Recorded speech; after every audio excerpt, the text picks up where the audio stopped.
Oh, yeah. Hey now, all What's going on, right. guys? Hope everyone's Hey, doing now. How you doing? December the 11th. Show me your pick. 12/11. It is a great night to be streaming, everybody. Yeah, it is. Welcome. Yes. Well, Saturday night. Oh yeah. How is everybody doing, Sandra? How are you? good. To be honest, I have a headache, but I'm here regardless. Gonna talk about some Cinderella. Cinderella. Right on. Yep. Charles Green. Hope you guys are doing good. I'm having a good time. I had almost closest thing to a day off today I've had in a very, very long time. Wow. So, yeah, Nice. Yeah. enjoying that. I hope everyone's doing good and safe and well. Yeah. I love Cinderella. My goodness. Gil, what's up? All Hey, Gil, right. what's going on, bro? Hi, Gil. Nice to see Gil here. Tim Thomas, Ed Durbell, Dan of New Jersey, Jim. who will Yeah. join us What's going on, guys? New Year's at our party. Yeah. We'll talk more about that. Janice Lala, hello, Janice. Keith Hey, Campbell, Keith. Papa Keith, Blue. Janice. Papa. What's Papa up, bro? Blue. Right Hello. on. Papa Blue, Let's man. scroll it north. Holly Lewis, hello. Hey, Holly. Christopher Live Sour, big Christopher. winner last week, will be Christopher, joining us dude. New Year's. Crushed it last week. That guy will be. Yep. Scrolling.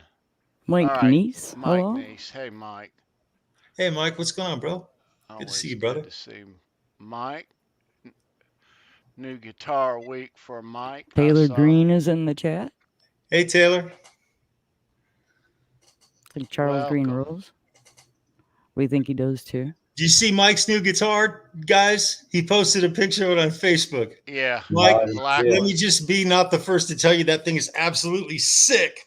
It is absolutely sick. I want one. You can buy me one if you want. It would be really nice. And what is it? Excuse me. It's a Kramer. Yeah, it's a Kramer, man. It's absolutely killer. Is it Right on. a newer Kramer, a vintage Kramer, or a Brand new. cool? Brand spanking new, man. Who bought them? Was it Gibson? I don't know. I couldn't hear you, Tom. What was that, brother? Who bought them? Because I know they were dying. Some big company bought them and resurrected them. Was it Gibson? I'm not positive on that, man. Like, I don't think they changed the way they were being made. They just had a massive influx of influx of money. Is what I meant to say. I'm not positive, brother. Yeah, because they seem to be like like for a while they were kind of going downhill. They seem like they've the quality and everything else and what they're coming out with. It seems like it's getting a lot better. Dude, judging from the guitar that he posted, that thing is spot on. Absolutely spot on. This is for Holly. We can see you, so hi. Holly, you rock, bro. Nice to She see said she you. waves at the TV like you can see her. We can. We see you fine. Holly. Yeah. Looking great, kid. Looking great. Yeah. Nice to see my buddy Gil here. We're talking Cinderella here tonight, and me and Gil have seen this band together a few times. Real cool. On a few different tours. Excellent. Back in the day. Gil, good to see you, dude. Nice. So you got stories you want to put in the chat? Mm-hmm. Dude, come in the live stream and tell us about Tony. There you Come go. on, Gil. Come on down. Message Send them me, a link, bro. TK. Message me. Hey, Dwight Bailey, the hitman in the house. Good to see you, Dwight. I was thinking of you earlier, Tony. I was watching this guy down south that does trailer repos, and he's like, come on now, you didn't make any payments, I got to take it, come on now. He kept saying, come on now. That would be like, all awful. right, you're right. He's like, let me get my stuff out. He's like, come on now, at least help me get your stuff out, man. That's terrible. The guy Oh, has the that's patience of a terrible. saint, though. I couldn't do that. These people are yelling at him because they're getting their stuff taken away and they're embarrassed. that's terrible. And he's like, "Hey, I'm just doing my job." I mean, Yeah, it's not his fault. You didn't pay for your well, stuff. that's what he always says. He keeps it factually. He goes, "Listen, you didn't pay for it. You know you didn't pay. I'm just here to come take it back." You know? Yep. You can't keep it for free. Right. This is true. This is true. Hey, is everybody ready for Christmas? Please tell me there's at least a handful of procrastinators out there waiting until at least 3-4 days till. Fuck no, not even I'm as close. ready as I'll be. Hey, Dwight. Man, I'm getting there. I tried doing a bunch of stuff online the other day. Well, it was like the 4th and the 5th, or the 5th and the 6th, so whatever days those were. And I went on like 4 or 5 different sites, and every time I went on, it was weird. They were glitching. You would when you got ready to check out, they'd no problem where the billing portion is, but where the shipping destination would just not be there, and you'd be all fried. It happened more than once. It'll be a miracle if everything I sent out, even the stuff that I sent to you guys, it'll be a miracle if it all gets there. It'll be before Christmas on time. I'm like rolling dice, and I did it all by the 4th, 5th, and 6th. So we'll see what happens. Well, I got mine, so the thing about yours, it was kind of funny because yours was, I don't mean to say that the place it came from, they're very well known and everything, but they were the one site that gave me the most trouble. I got 0 email confirmation from those guys, and I just knew that yours was going to be the one that gave me the most trouble. And I'll be honest with you guys, Sandra, and you guys, I don't take this the wrong way, but I could care less. I can't get a break. I swear to God, Sandra's going to get her stuff. All right. So anyway, that being said, I'm glad you got it. I'm glad you did. So that's cool. Hey, Charles, Thank speaking you. of Sandra, we were talking about she made the passes for the special event we have coming up offline. And I was saying that I thought they were actual, like, real laminates from like a Judas Priest concert or something. You're supposed to think that. I know, that's how they look. They look freaking professional. They're very Thank you. clean. This is the word I think of when I look at them. They're super clean. Yes, they are very I'm nice. pretty pleased with how they turned out. They look Yes, awesome. we're gonna. Tony says, "Hey, can you design backstage passes?" And I'm like, "Hey, man, I don't know." It turns out I think I can. Yeah. Excellent. All right. So, excellent. What we're gonna do, we're talking backstage passes, is on New Year's Day, which is a Saturday night, January the 1st, 2022. Okay. We are going to have our first ever Show Me Your Pick backstage holiday bash. Where y'all just better hang on to something. That's all I can say. Winners from last week, tonight, and next week on the 18th.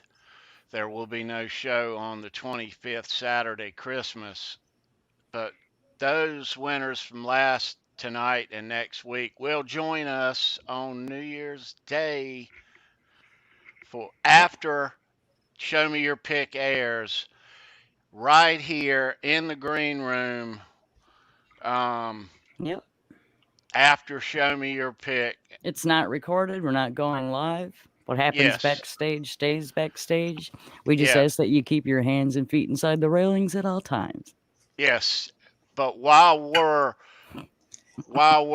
having this party backstage, our winners will compete in a private trivia. Okay. You're gonna win some cool shit. Yes. You're gonna win merch from this show and from Halenville Live on Wednesday at 9 p.m. You're gonna win. There'll be all kind of stuff in this merch bag. There'll be shirts or guitar picks or. I know what the grand prize is. Right. But Lucky. yeah, so Oh yeah. the grand prize it is gonna, let me show. Drum roll. Drum roll. Drum Bing. roll. So this is what you're gonna get. That's what you're playing for, folks.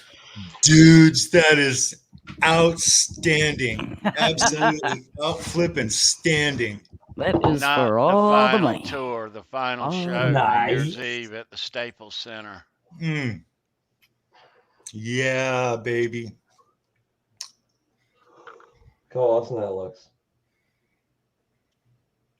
That's And- so cool, Tony. That is That super skull cool. just looks brutal. I love that. Yeah. But that Very cool. Very cool. Yes, that'll go that's- out to the winner backstage on New Year's. But so It's gonna be yeah. fun. It's gonna be exciting. All right. Yeah. So It's gonna be a blast. all right. So how you get in this backstage party on New Year's holiday bash is Christopher Live Sowell won his last week. Him and Dan of New Jersey. That's right. Dan, what's So- going on, bro? Dan and Chris already have one of these.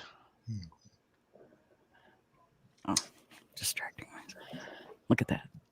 Super. Green room.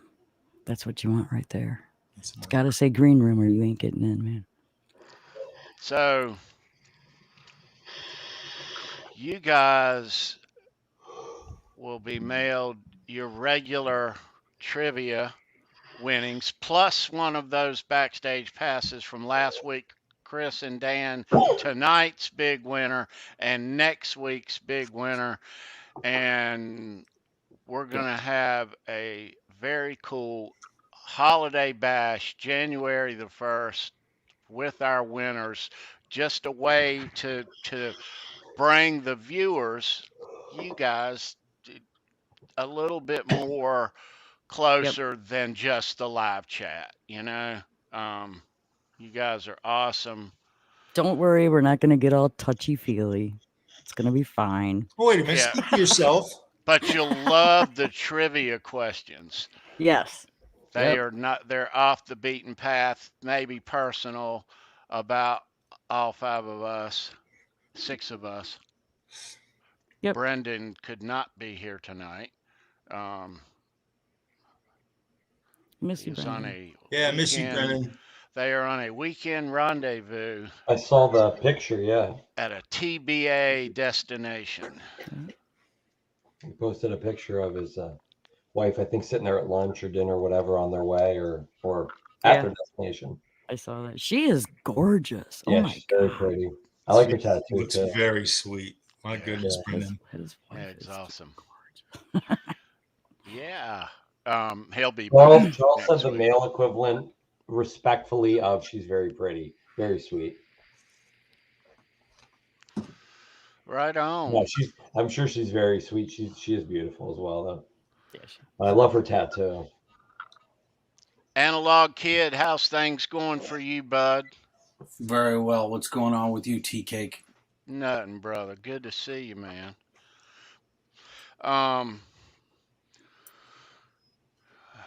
Cinderella.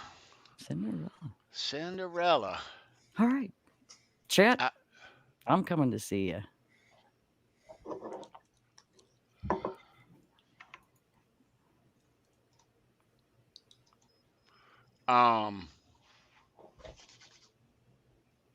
All right, I'm here. I sent Gil a link. Oh, okay. Yeah. Hit that link, go. Yeah. He's probably got to go brush his hair and put on a clean shirt and shit. I wasn't ready for this.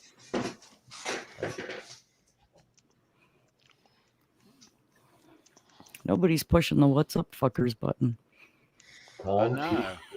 Watch your profanity. Oh, Put it closer to your face. I know. I remember seeing that in the video when he had that slung real low in that video that last fall. Got 24 watching. Thanks. Thanks That everybody for debut in tuning there. in. Tom, when I was opening that Frankie and you were doing the Dave Oh, in the back. Oh yeah. My God, bro, it was beautiful. Yeah. I love all right, those. T-Cake. I'll All handle right. it right now. I love I'm doing He it now. is So Charles, okay. any off the Cool. top of your head memories of listening to Cinderella, going to see them? Yeah, I've seen him 3 times. Nice. I was thinking it was 4 times, and it's kind of funny because I have a memory of seeing him a 4th time, but I don't really sure when it would have been. This sounds really stupid. I've done that. No, I've done the same thing. Well, I saw him in '87. Okay, so I narrowed it down because I narrowed it down to a couple of things: either the group I was with, the girlfriend I was dating at the time, or the band that they were opening for. And so in '87 was with Bon Jovi. I believe it was Slippery When Wet. I think that's the tour. I believe it was at the Forum in LA. Yeah. And I had one of the absolute, and when I say this, I've seen a lot of shows, you guys. I've been to a lot of concerts I don't even remember. But of the times I've seen Cinderella, 2 of those times have been, I gotta say, the best concert experiences I've ever had. In the top 10, certainly, without a doubt. They were just perfect special times. I would 87, 88, and 89. We're talking 27, 28, 29 years old. That's basically, I'm within a year. And a year later, after my last Cinderella show, within probably 8 to 9 months, I left California and moved to Honolulu, Hawaii. Oh wow. And so and so I was there for 4.5 years, and that's where I actually ended up getting married and having kids and doing all of that. That's where that all happened. But the end of '80s was, good God, there were a lot of shows, my man. It was awesome. Yeah. So I see Cinderella. They opened up for Bon Jovi, and that was just freaking spectacular. Then in '88, they opened up for David Lee Roth.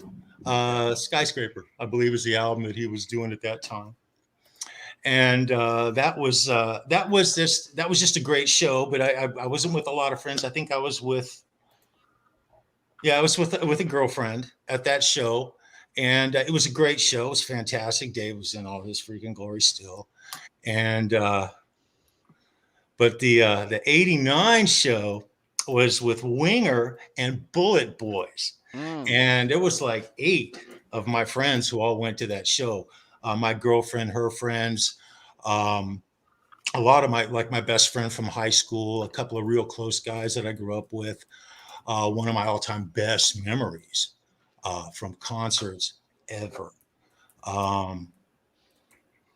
The show with Bon Jovi, to jump back a couple of years, the show with Bon Jovi was in the Irvine Meadows Amphitheater. It was under the stars outside. Oh Jesus, that was so cool. That was such a cool show. But there's another show that I've seen Cinderella, I believe, a 4th time, and I'm not really sure when, because it was a show where it had to have been after the last show and before I left for Hawaii. At the Long Beach Arenas, where I believe I saw the show. I'm not hallucinating it.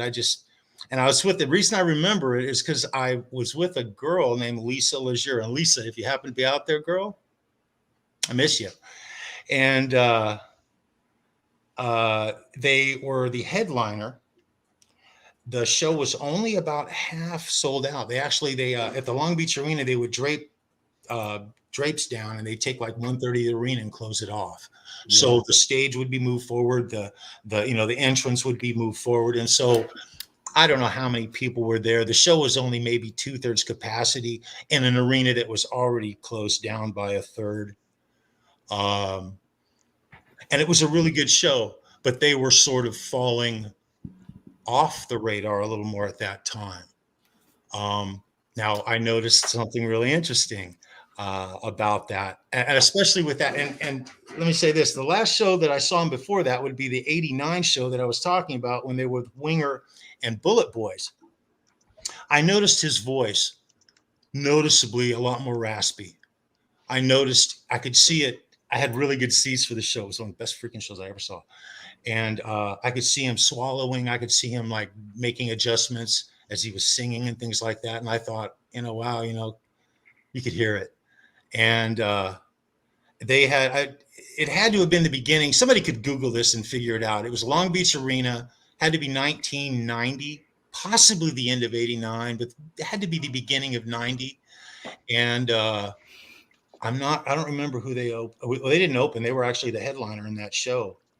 But I could noticeably hear his voice, and it was not good. It was not good at all. One of the few times in the early days that I remember somebody actually losing their voice and hearing it. The other was Roger Daltrey of the Who, and Jack Murphy Stadium. I was working West Security, and oh God, that was a killer event. But he had like a cup full of looked like yogurt that he kept right in front of the drum riser, and he would, his roadies guys would bring it out. I bet it was chilled cold, and he would take a huge sloppy spoonful of it with his back to the crowd, and he'd throw it in his mouth, and he'd throw that spoon back in, and he had this towel, and he'd wipe his mouth, and he'd turn around, and he would put that mic, and he would scream, and I could tell it was yogurt. You could tell what he was doing, and yeah, what these guys do for us guys, it's a rough business, and yeah. Anyway, yeah, Cinderella, man. I got to tell you, one of the best rock bands. Period. I've never heard that, Charles. What does yogurt do? It just coats the throat. It just coats it. Coats your vocal cords. Coats everything. Just coats everything. I don't know why. I'm not exactly sure why, but he had to have been doing it. There was a reason for it. There was a reason. I don't know. They do all kind of tricks. I don't know if you guys ever saw Roger Daltrey, but I was fortunate to see the Who a couple of times. Nice. And you want to talk about scream? He had a scream. My all-time favorite screamer was Blackie Lawless. You guys, now he's a screamer. He's got the scream from hell. Okay, but Roger Daltrey. That screaming won't get fooled again. Let me tell you what. I used to love Roger Daltrey's bone chilling. Yeah. Right. Anyway, I'm gonna go to the chat. Tony's got some new stuff he's gonna show when he gets back. Okay, there he is. All right, I'm here. So, all right, I'm hopping out. Be good, girl. I'll be back. All right. Unless I forgot to tell you, Hack sent me something in the mail. If we have time and you want to, I can open it up. Okay. Just keep it in the back of your mind, All right. All right. Now, let's see where we are here. All right. So, tonight for trivia, we got a Cinderella question. And what we're gonna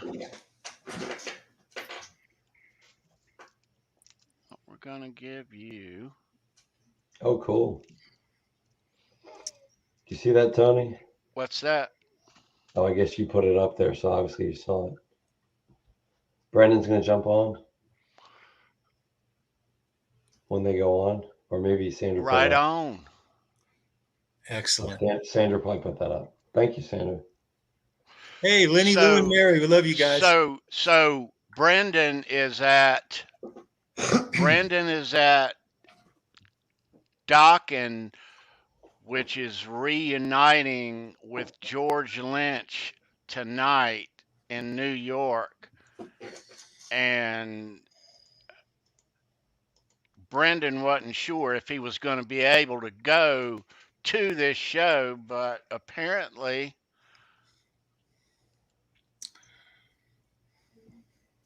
he's there. Right on. This is exactly what I love about Brendan. That is just awesome, Brendan. My God, talk about making the right choice. Okay. Yes. All right. And that is tonight. So, yeah, stay tuned. All right. So, for giveaway tonight, kids. What we're playing for is a That is killer. Nice. dancing undercover. Wow. And what this is actually a peel off that I have put in this cool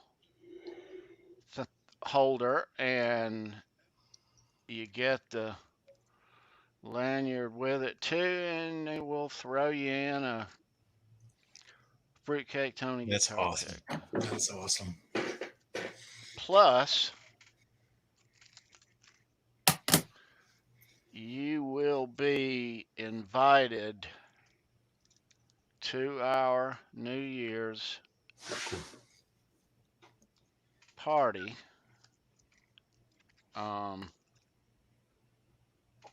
Yeah. Now, let me say this.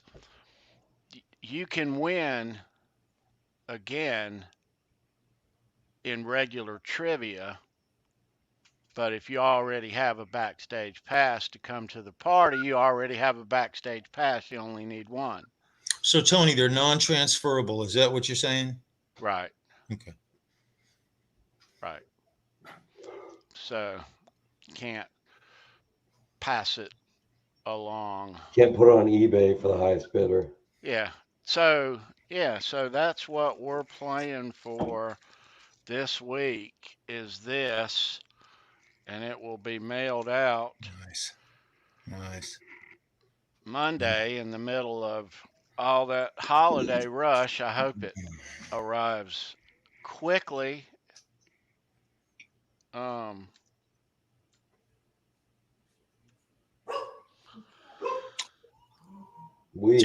Jacob Bedingfield's in the chat. Hey, Jacob, what's going on? Welcome. Man? Yeah, good to see you. Yeah, so the first time I saw Cinderella, my buddy Gil and me in the chat, and our friend Carrie and David, and we went to Bon Jovi, and they opened up, and this was 86, Slippery When Wet, and we saw them again with Poison.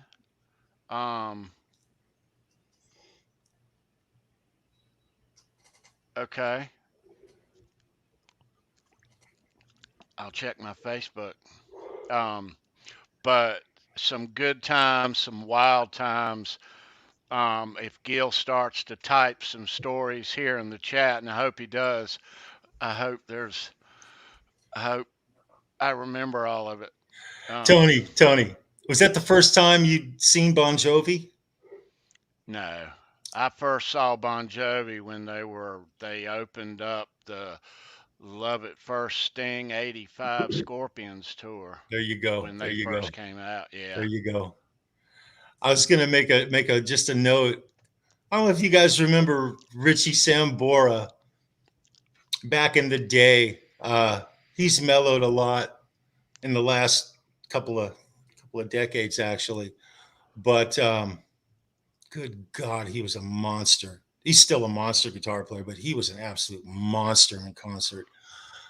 And he's got the band is a New Jersey band. They just have this whole vibe. At the US Festival, I was said it had all this denim and leather coming up, and all of a sudden here comes Triumph, and they were just this air of awesomeness from Canada. And that's the kind of vibe you get when you see Bon Jovi live. It sets a tone. It's like an event that's unique. If you haven't had a chance to see Bon Jovi, go see them. Even now, there's an awesome band. They're still off the hook. Jon can still sing. He can still sing. He can still sing real good. He can still sing good. Gil has sent me a couple of shots from back in the day. Oh dear Lord.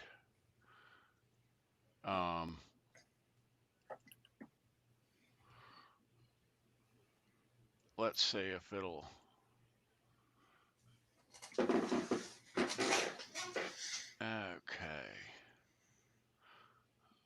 All right.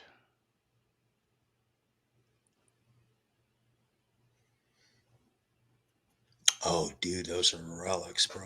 Those are cool, man. I think that's the Bon Jovi tour on the That's top cool. and the Very Roth cool. tour. Yeah. Right You know, on, Gil. that's a super cool, Gil. You know, they're another band that took full advantage of the power of MTV. My favorite, you know, I love a massive handful of Cinderella tunes. There's almost everything they did I liked, and most of what they did I loved. But the video, uh, Shelter, I think it's just a brilliant song. I think the video itself is, you know, it's done sort of in a style like at the time it was very popular, but David Lee Roth is who I think of when I see that video. I think, yeah, that's very Roth like in the way it's produced and presented to us. Wow. I love, that's my favorite. That's actually my favorite Cinderella song. And Shake Me is a really good video as well. So I got to tie it with Shake Me on videos. But that's just one of those bands when you see them, and if you were there, you remember MTV, and it just made it extra special. I guess would be the way to say it. Gil has sent me another picture too that I've got loaded in here that I almost don't want to show. I'm gonna show it though, but I'm gonna give you the. So this is like 1986, okay, and this is on the balcony in the daytime out of our room at the Howard Johnson's Four Seasons in Greensboro, where just a couple blocks away from the Coliseum, and that's how we did it. We'd get a room up there and not have to drive and all that. So, but this is me and Gil, and I'm only going to show this for a couple of seconds too. So this is us on the balcony, and I guess I was getting my hair fixed. Tony, I'm going to watch the replay. I was take a snapshot. This is going all over. No, I'm not going to show it then. Oh, I'm just kidding, bro. I'm kidding. No, I'm going to show it. This is us, and I was getting my own, I guess. I've seen this like one or two times since 1986, but that's me on the right and Gil on the left. That is awesome. Are you the one with the shower cap? Yeah. He looks like he's in the top looks like you're wearing scrubs. That's kind of what I was thinking when I first saw that. I was like, did you just get out of surgery, Dr. Tony, or what? That's cool, man. That is cool, dude. He looks like he's throwing up gang signs. Are you on the second floor? Who took the picture? A third party? One of us did. Yeah. Or were you holding it out like this? I don't know. Selfies didn't exist back then, Tommy. Sure they did. They found the first selfie. It was like 1880 something. Hey Tony, your friend Gil says I'm gonna read what he says here, if that's okay. He says, do you remember the show where we were literally sitting in the rafters and the spotlight was put on you and you guys said it was like John Bon Jovi looked directly at you? That's funny. He wants to know if you remember that, Tony. That's cool. I think that was. Oh! I can't hear you. You probably can't hear me. Just let me flip this around. Holy crap. I can't flip it around. Oh, here we go. Right on. Flippy. Ah, whatever. Here. Nice. Oh, hell yes. Nice. I'll figure it out. When Point it toward the stage. Dokken comes out, I'll jump back in. Love you guys. Right on.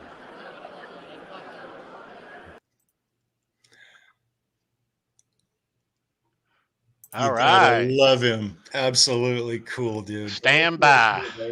I hope there's a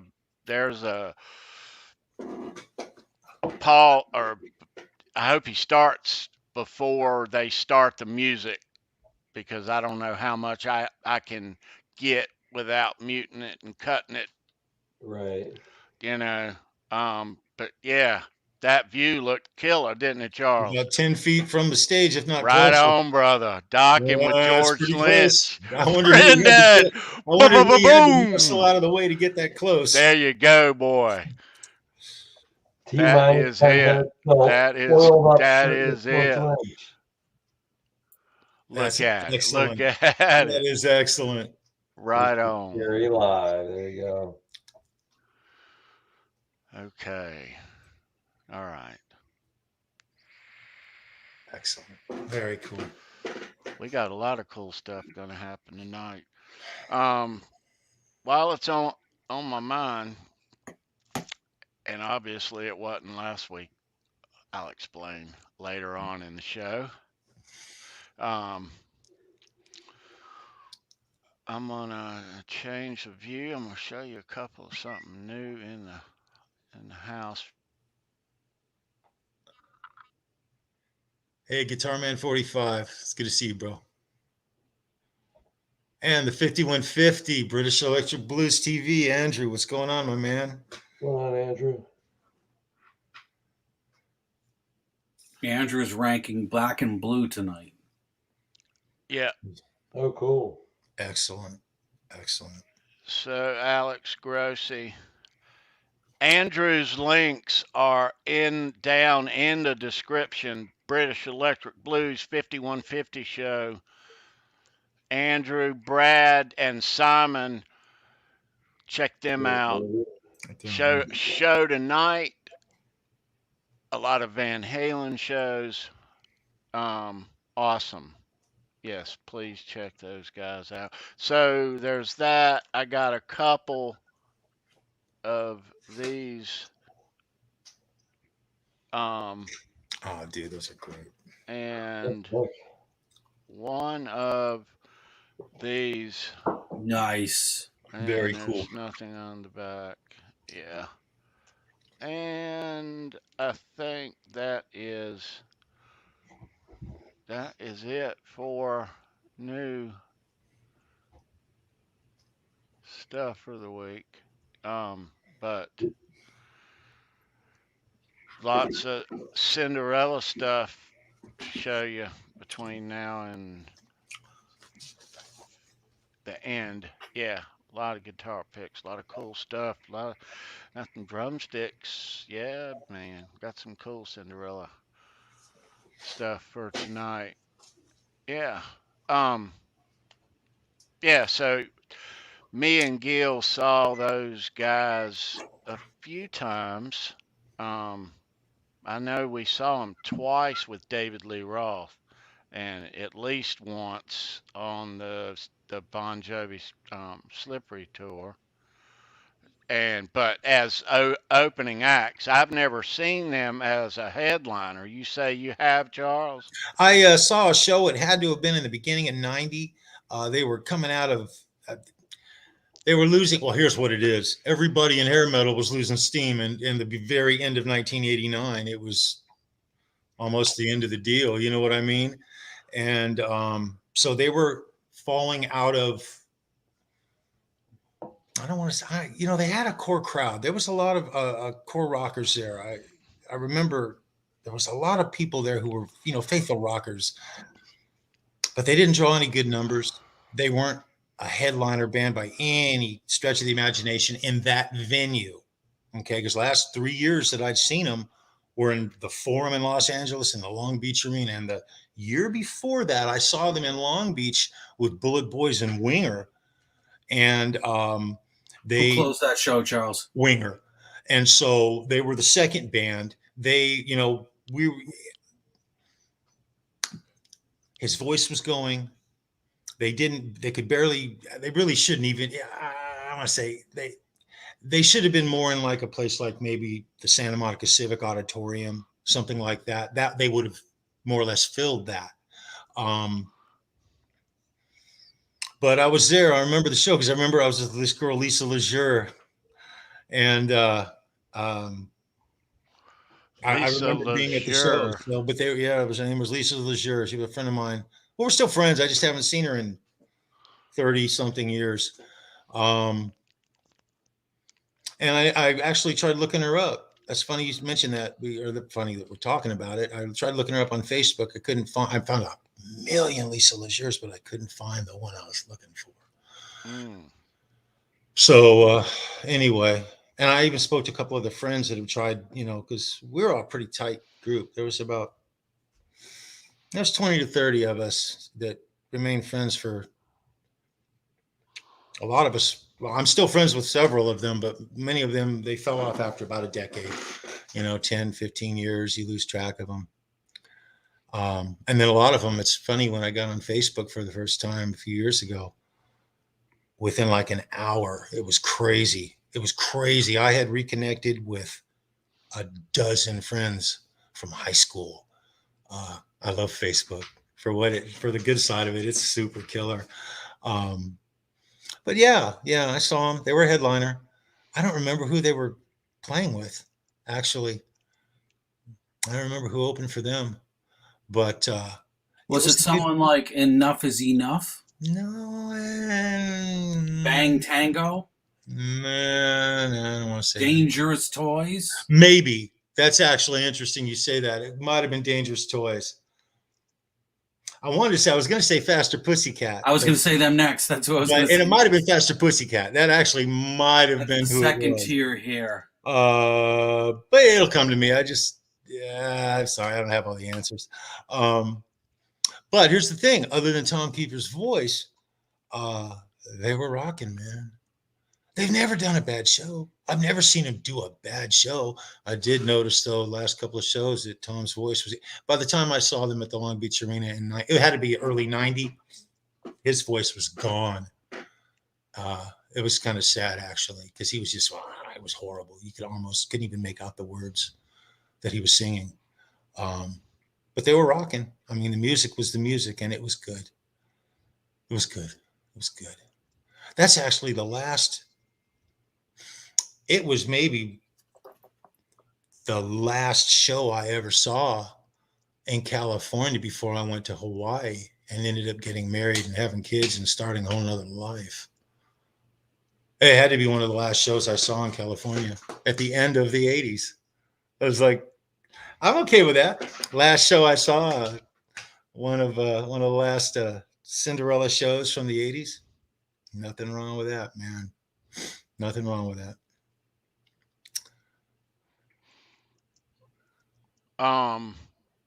We are also tonight going to have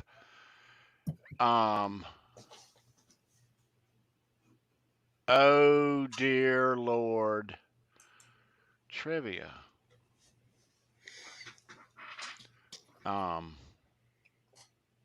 Yeah, and that'll be coming up later in the show, and you will be playing for one of these bad boys. Oh yeah, they're a must-have. Yeah, if you don't have one already, you can win one. Oh dear Lord trivia later on. Yeah. Hey, Symmetry's in the chat. It's good to see you, Symmetry. And Priscilla Short. It's nice to see you. Yeah. Welcome. Welcome. So, kid, how many times have you seen these guys? Twice. Once headlining a club in 98, they were quite good. And then once opening for Poison, I didn't go to see Poison. I left during Poison. I went there specifically to see Cinderella with my friend who turned me on to them back in the 80s. And we were horrified because just like Charles, He had nothing. I feel so bad for him because Tommy's such a nice man. He's a But class. he lost his voice. Yeah, yeah. Hey, when you're singing like that, what do you expect? You know, the thing about it is, I heard him when it was gold. Screaming on that second. I heard it gold. Yeah, he reminds me of his Axl Rose. That's who I think of when I think of Tom Kiefer and his whole voice thing. I think of Axl because we all heard Axl go from wonderful to horrific, and then he sings differently now. He's learned to re-sing, and so has Tom. So has Tom. He's done the same had thing. Surgeries, and he sings differently now, and he's great. But we were horrified because we didn't know about blowing out your voice. That was kind of the first time I came across it. We were expecting the screaming Tom Kiefer, and we're standing there. We're like, what is he doing? Yeah. Couldn't even hear him. I felt so bad, though. I still love him. Yeah. Well, if I can ask you, why did you leave? Were you so disappointed that's why you left early from Poison, or was Poison? No, I had zero plans to see Poison in the first place. I got you. I bought the ticket to see Cinderella. I know that's weird. Sometimes I go to see the opening act, Charles. I'm weird. Oh, I hear you 100%. I used to do the same thing. I would have stayed for that one, dude. I was going to ask you, how was CC's guitar tone? Shit. On that subject, Christopher Alive Sow, I've noticed that you've picked up Iron Maiden tickets for next year, and I do congratulate you for that, sir. But you are seeing them in October, so I highly recommend that you catch the opening act Within Temptation, who I have seen 16 times, and they're amazing. Which, that reminds me, Charles, I've got Live Nation notification that Iron Maiden went on sale. One of my kids was mentioning that exact fact to me today. Yeah. We'll talk, Tony. We'll talk, man. Like I said, there's every single band. Here's the problem: there's gonna be so many bands coming. We're not gonna be able to see them all. So we're gonna have to make some choices. I wrote the pre-sale code. They listed it. I told my kids so. BELLS. What was that again? I didn't. BELLS. Bells. I told my kids. I said, "Look, you guys, feel free to take me to as many shows as you guys want to this year. I'm there." On sale Friday anyway. Excellent. Jacob, he did Iron Maiden this summer. July, something like that. Something like that. Yeah. Maiden and Priest are must go shows, guys. Must go shows. Oh yeah. Absolutely. Must go shows. Absolutely. A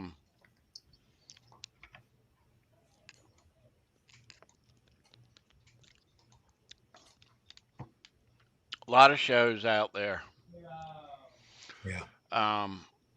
A lot of shows out there. I get Live Nation feeds.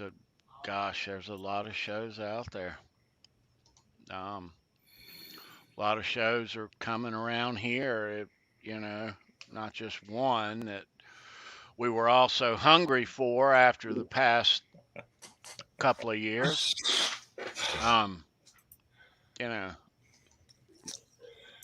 Yeah, I've got a bunch of them.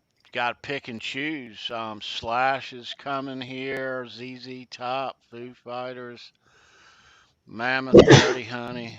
Bless you. Slash is coming with the Conspirators. Is that right? With Miles Kennedy? Yep. Yeah. See, that's a must-see show. Yeah, and Plush is the opening act. Oh, Jesus. Yeah. What kind of band is Plush? All chicks doing metal. I would call it chick metal. Yeah, that's what I'd call it. It's like a modern day Vixen. It's cool. It's really cool. It's cool. The girl can sing like Ann Wilson. It's unbelievable. She's wicked young too. Wow.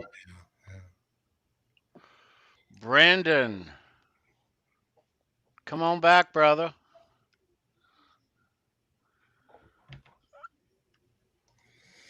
Man, he's so lucky.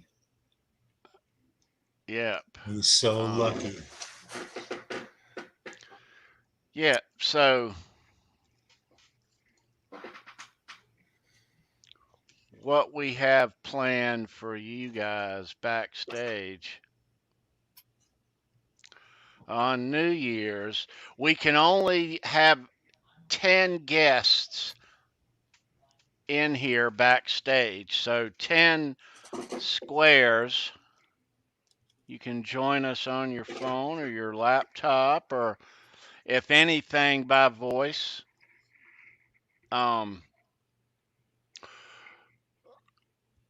So if one of us might have to jump out for a bit depending on the number, but we can house 10 in here. So, yeah. Very cool, Johnny. Very cool, bro. Oh, hey, just as a quick little thing, Jeff K mentioned in there, he was talking about Cinderella, how he always liked them because of their 70s blue rock influence. Me and Analog, I'll share this with you, Jeff. I wasn't even going to say this because we laughed about it when I said it. They were talking about them. I said, well, they're not even hair metal. I don't consider Cinderella a hair metal band per se. They were lumped into that to give them a genre. But they're a straight up blues rock band, man. They just happen to have some of the best hair in metal, or hair and rock, hard rock. They have more in common with the Stones and Aerosmith than they do the hair scene, and that ditto for Great White and Tesla. All three of those bands were falsely tagged. Not any of those bands are hair metal. They're straight up hard rock. I have to agree with 70s you. 70s hard rock. Yep. For the 80s. Pretty much. And I love it. Absolutely love it. That's who Tom Kiefer is channeling. He's channeling Steven Tyler. That's what he's doing. You know, it's interesting to say that because back in 80, I want to say 87, they were, their airplay, they had good airplay by then, and people knew enough about them and it was interesting how people made that comparison. A lot of people made that comparison. God, I did. Now that I think about it. Steven kept his voice. Isn't that crazy? Yeah. They both had similar voices, and Steven seemed to have taken better care of his.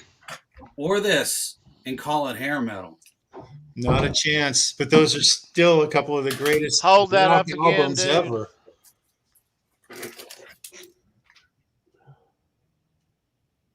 Long Cold Winter. Yeah, it's one of the best damn rock albums ever put out. Look at that, man. Wonderful. Like Sawa said, you only need the 3. That's right. Right. That's right. That is right. Now, how many platinum albums do they have? Is it 6 or 7? I think it's 7, but I could be wrong. It might only be 6.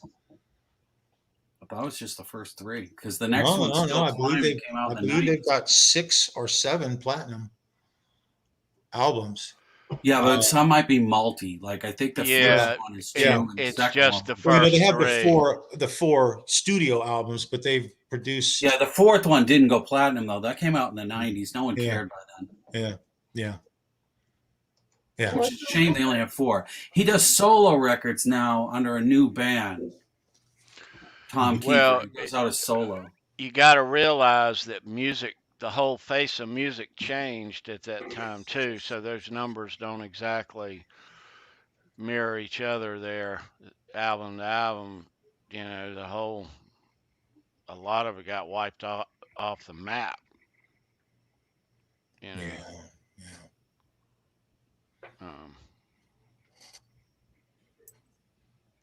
So Jeff K says Gypsy Road could have been a Joe Perry riff.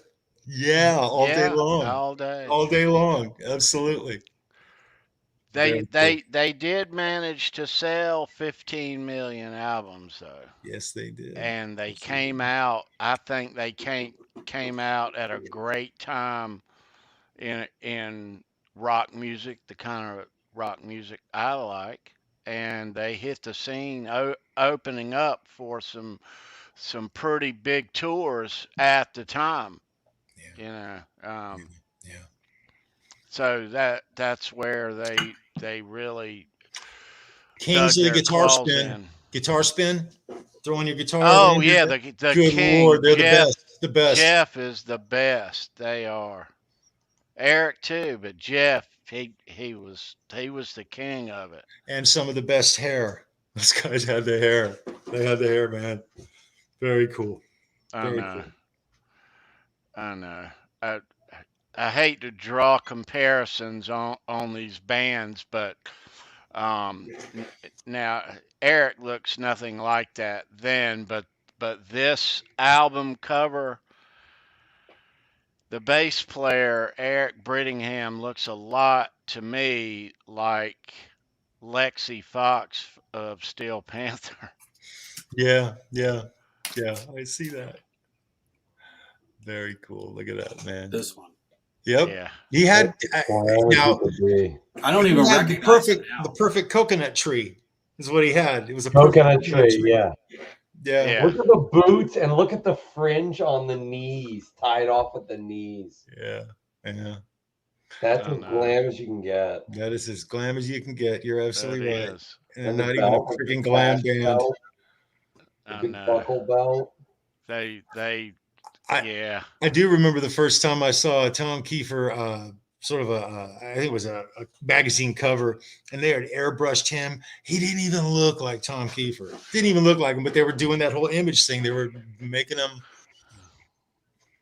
more plausible for their fans, I guess. I don't know. Now they first went out with Poison in '86. Yeah, that's probably helped give them that hair metal glam connection. Well, it was where it fell. Yeah. You know. Sandra said Ricky That's true. Yeah. Charles. Sandra said Ricky calls it palm tree. That's it. Coconut palm tree. There you go. Mike Lee, Cinderella is no longer a band, but you can see Tom Kiefer solo, and he plays Cinderella songs in his set. But he doesn't scream anymore. He has learned, like Axl, to sing without losing his voice now. So you don't get what you might think. However, still really good. And I think he's got a couple of girls doing backup. And it's real soulful and it's super badass. And it's blues rock, man. It's yeah, his wife's in the band. Yeah, I heard that's right. Yeah. Right on. Yeah, you're up to date on that even more than I am, bro. Excellent. I love Tom Kiefer, man. He's a good dude. He is. He's very sincere. Good soul, man. Good soul. He got a bad rap from the time he came out. Yeah. I never thought they got a fair shake. They never did, Bent. It's not fair what happened to them. I always thought they should have been a lot bigger than they were. Like I never got why they weren't. I was telling Sandra earlier, if they had come out in '75 or '76, I think it would have done them a little bit better. Wrong era, yeah. Definitely. Well, they were on the bill at one of the most famous rock concerts in history, the Moscow Peace Festival. The Moscow Music Peace Festival in '88. Yeah. Yep. Yeah. Hey, in the chat, Mr. Back from Doing Time. It's good to have you back, brother. Bye. Yes, and Gil Crab, you're right. It was Bon Jovi that helped them get a deal. Yeah. Just as Bon Jovi was instrumental in getting Skid Row a deal. Right. All Jersey bands. Yeah, that Jersey syndicate thing going on. Yeah, Tom Kiefer, Cinderella's from Philadelphia.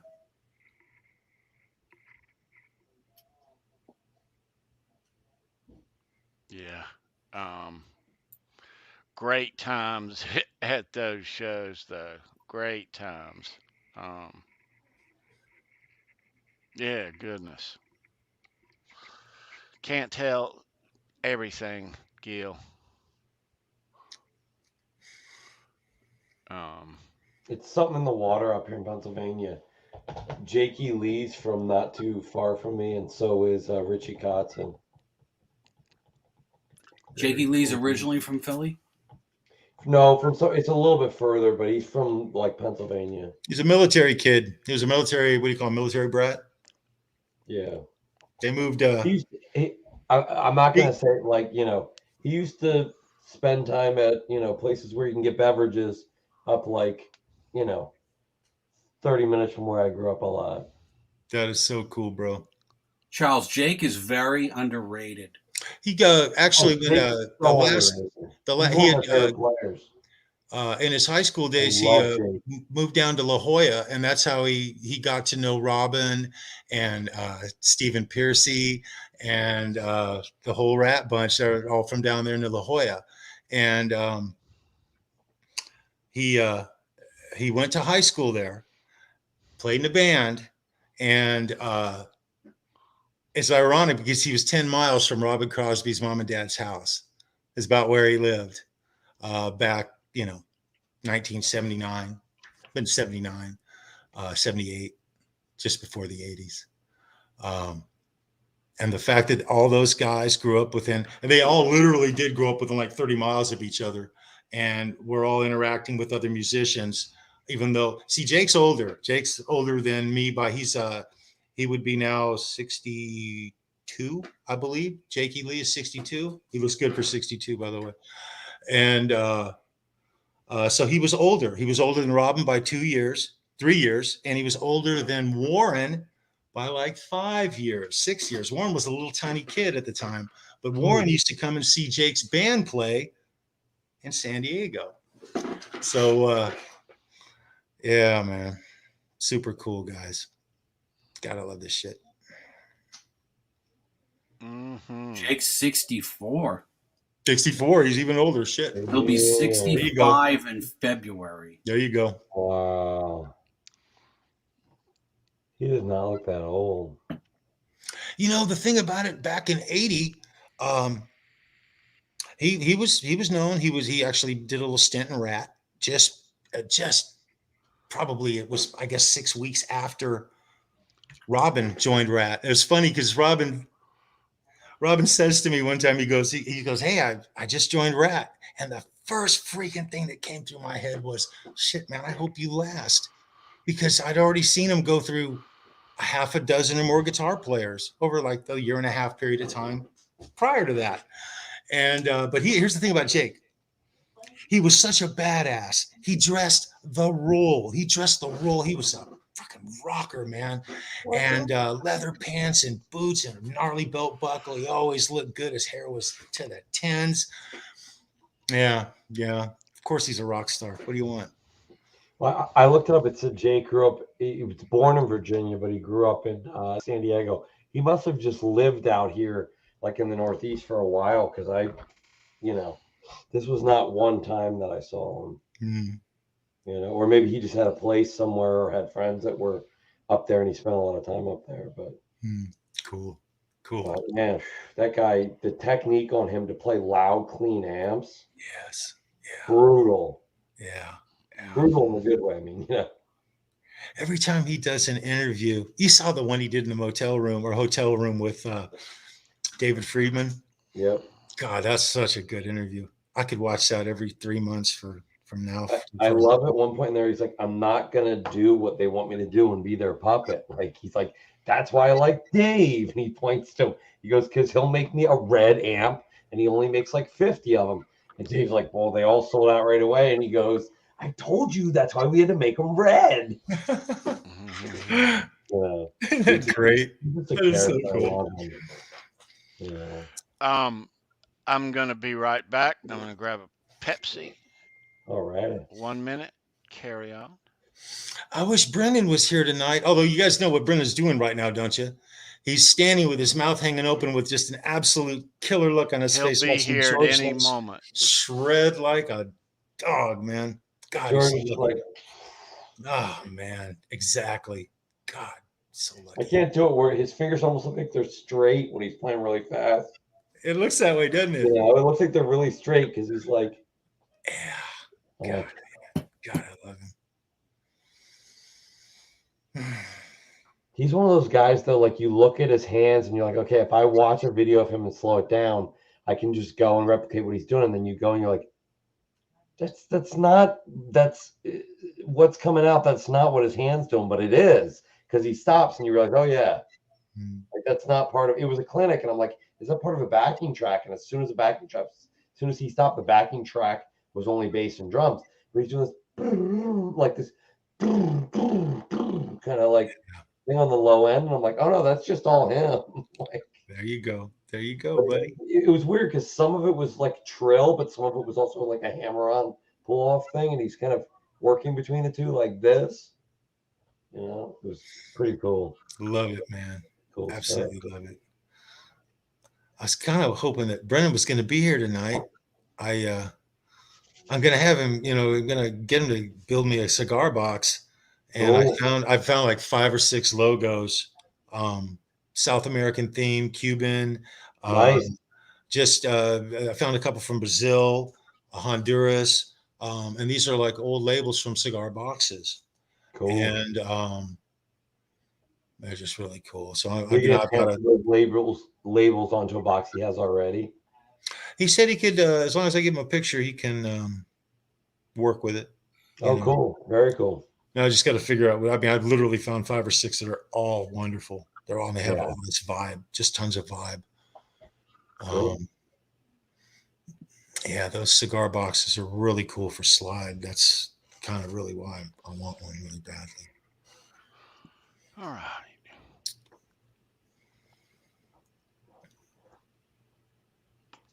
Okay.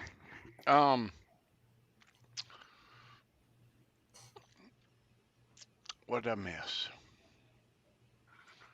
All right. What's your profanity? So we are waiting on Brendan at DOKKEN as we speak. Is there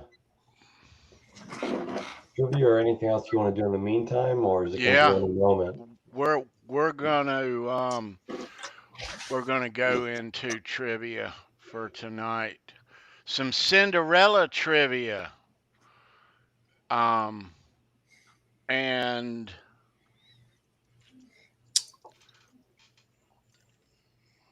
here it is. What we are playing for, kiddos, nice, is this rat cool dancing undercover a Fruitcake Tony pick. That is cool. Lanyard plus your pass to join us on New Year's. Nice. These are coming somebody's way. Super cool. Monday. Yep. All right. So let's get into some Cinderella trivia. You guys know how this works. We do trivia here, and there's an email address down below. It says trivia winners email. Email me your name and address, and I will mail those 2 passes out to you on Monday. Cool. And you will be here with us on New Year's for our first ever backstage holiday bash. Yep. All right. So are we ready to get into? Good luck, you guys. Yeah. All right. So trivia is coming at you. Cinderella trivia is coming at you now. Good luck. And here we go. All right. Good luck, everybody. What is Cinderella's highest charting U.S. single? U.S. single. Name that tune. What's their highest charting U.S. single?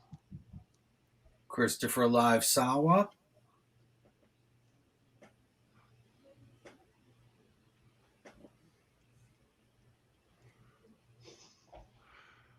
All right, the guesses.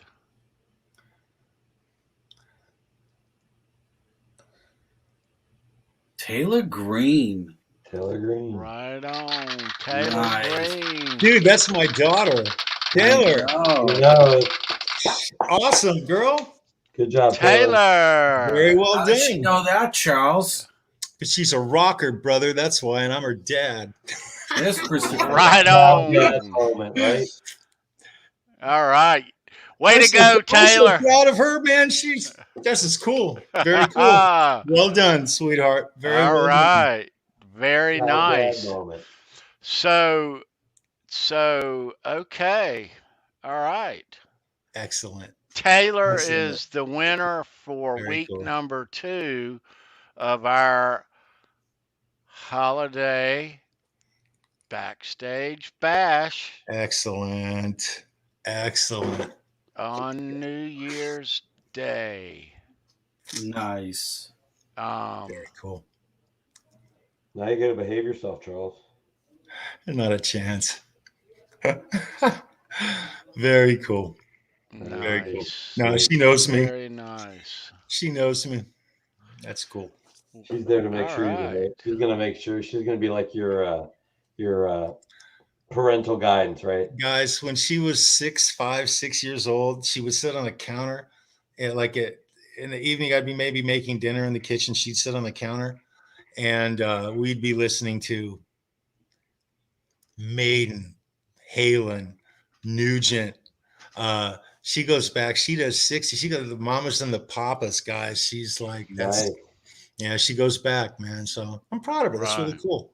Well done, sweetheart. Well done, man. Very cool. nice. And so everybody too, go over to my YouTube community section. Very There is a poll, a Cinderella. What is your favorite Cinderella song in there? And cast your vote so we can get those tallied at the end.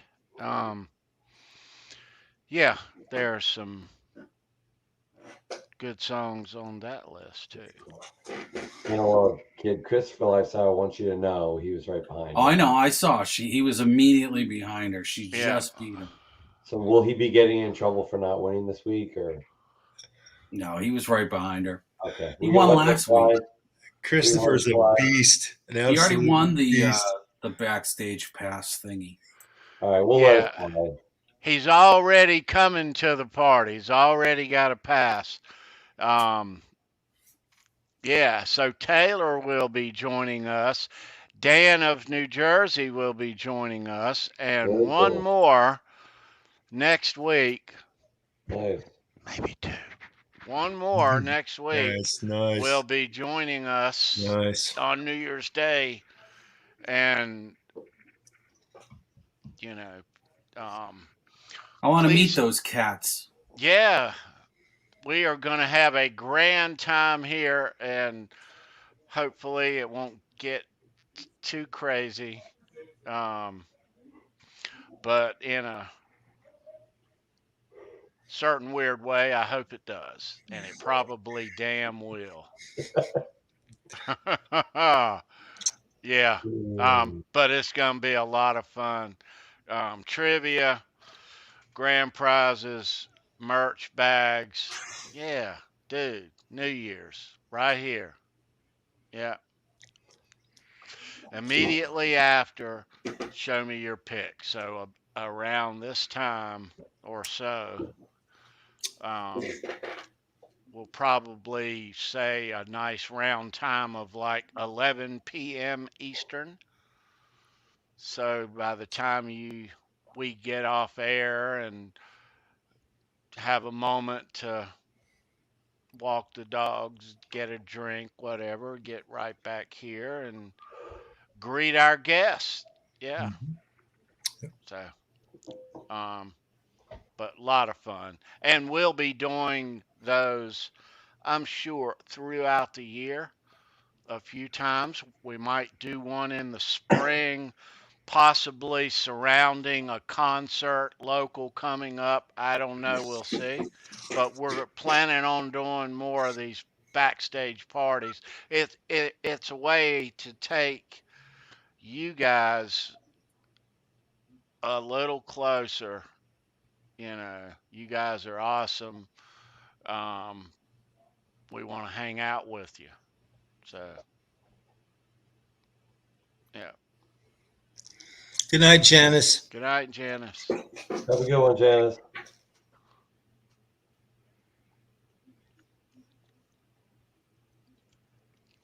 All right. So, another big winner.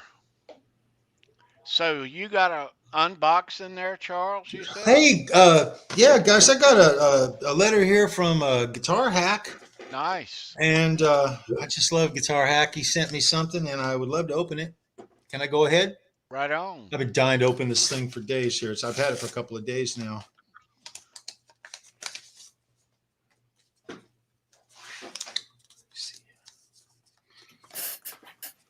Oh, heck yes. God, I love Hack. I love Hack. I want you guys to know. I'm going to say it out loud. Look at this bad boy. Nice. Yeah, baby. And then right here, on. he sent me a couple of them. I have the matching shirt to this pick.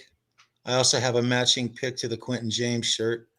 Both sides are the same, Charles? No. There's that logo. And then I call it the Les Paul Up logo because it's hanging straight up. But right. Yeah, I love it. Love it. Hack, Nice. you absolutely rock. Thank you very much for these. You know, I love you, man. And rock on, buddy. That's cool. Right on. Thank you. I want one of them, dude. Hey, I'll send you one.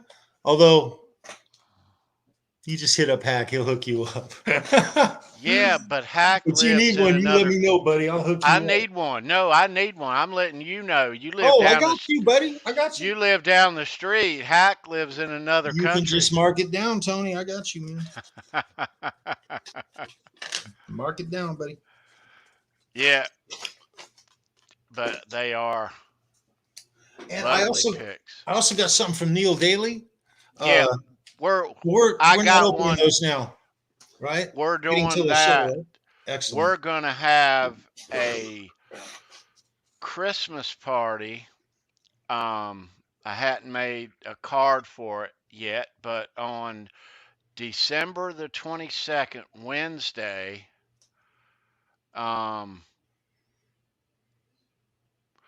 for you Van Halen fans that watch this, December 22nd, Wednesday, not this coming Wednesday, but the following, we will have a Christmas party right here with a lot of the Show Me Your Pick and Halenville Live guys and girls. There'll be a bunch of unboxings. A bunch of corks popped, I'm sure. Yeah, December 22nd, 2 Wednesdays away. That's going to be fun then. But like we said earlier, we're doing a show here Saturday next week on the 18th, but there will be no Show Me Your Pick for December the 25th. We will take the week off. Wish everybody a very Merry Christmas, and we will convene again for the big day, January the 1st, 2022, the big holiday backstage bash. Yeah. That's what's coming down. After these holidays, I'm anxious to know one thing, man. What's the first pick going to be on Show Me Your Pick for 2022? Any idea? You don't know that yet, do you? Or do you? You don't want to let anybody know that yet. Too soon. Too soon. It should be Slayer. Yes, it should.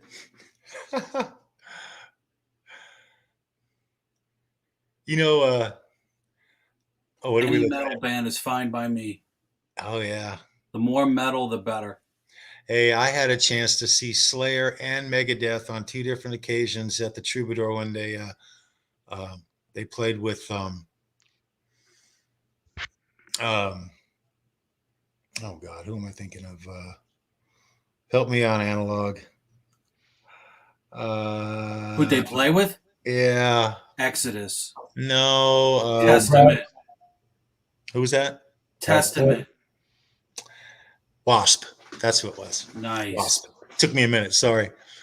I was drawing a blank there. Yeah, it was I believe it was on the 5th and the 6th. And the first night was Slayer. My friend John calls me up and he says, "Hey man, I'm going to see Wasp at the Trube, man. I got an extra ticket. You want to go?" And I said, "No, I'll catch it next time." And he said, "Well, they're playing tomorrow night. You can catch them tomorrow night. They're playing with Megadeth tomorrow night." And I said, "Well, maybe I'll catch it." And I didn't go. And you want to talk about blowing it big time, man. They had Slayer opening one night and Megadeth opening the other night. They switched opening bands. Yes. So Yes. so these two are from the same. I like the gold on black. That looks cool. Those are from the first one, and this is one of Eric's from Wow, that's nice. the first one. Now, this one, Eric spent a summer as a replacement for. Anybody know whose band's on the other side of this pick? No clue. Come on. Eric spent a summer as a replacement for Bobby Dahl.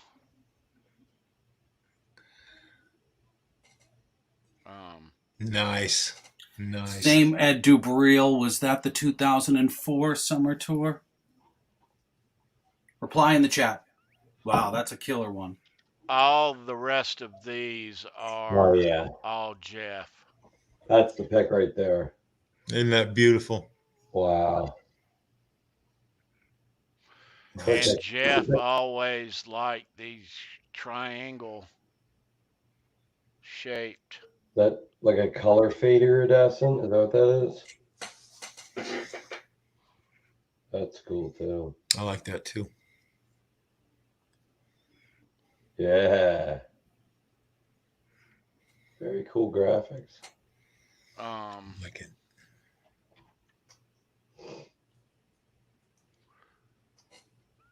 And this is one of the older ones. I like that. I like that a lot.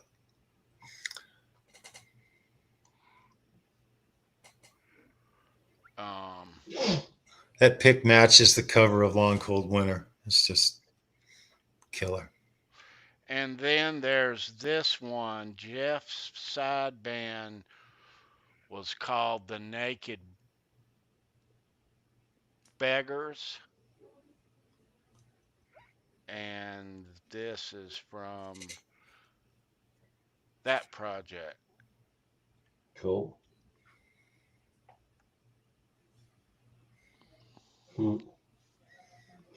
Wow. Let me see. We're going to find us a thumbnail.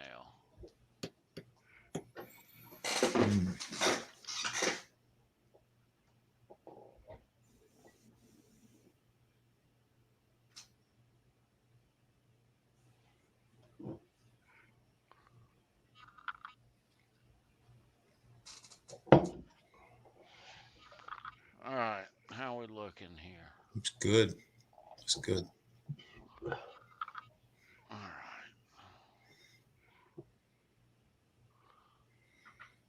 That's pretty good. We'll roll with it. Say cheese. There you go. And say cheese. Watch your profanity. All right. Let me.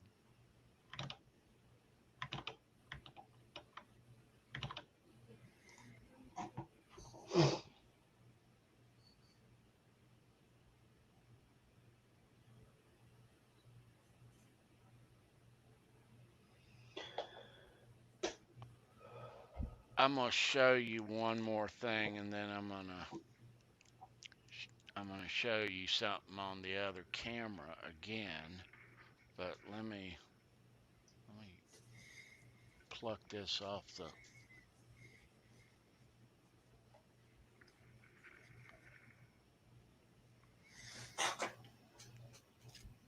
Oh, heck yes. Nice, brother. Look at that. Yeah. Nice. And it's stage whipped to death. That's what I used to use, the same Pro Marks. Not, I obviously didn't have my own model.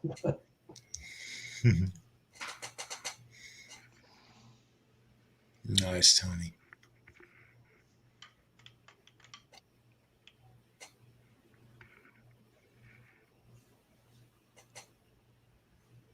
Yeah.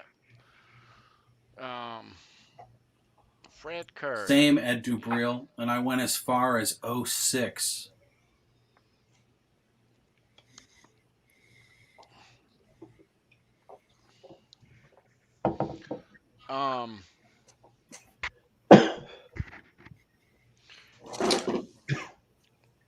So last week here on the show, we always have such a good time here, and rolling out the new contest last week. I kind of forgot one important detail of the show.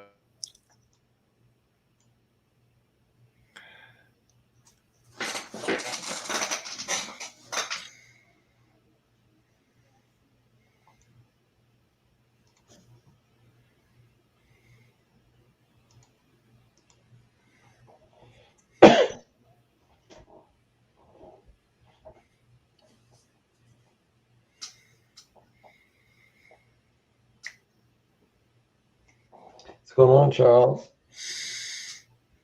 Oh, there we go. There we go. Oh, yeah. Okay. Lacey. Back in focus. Looks good.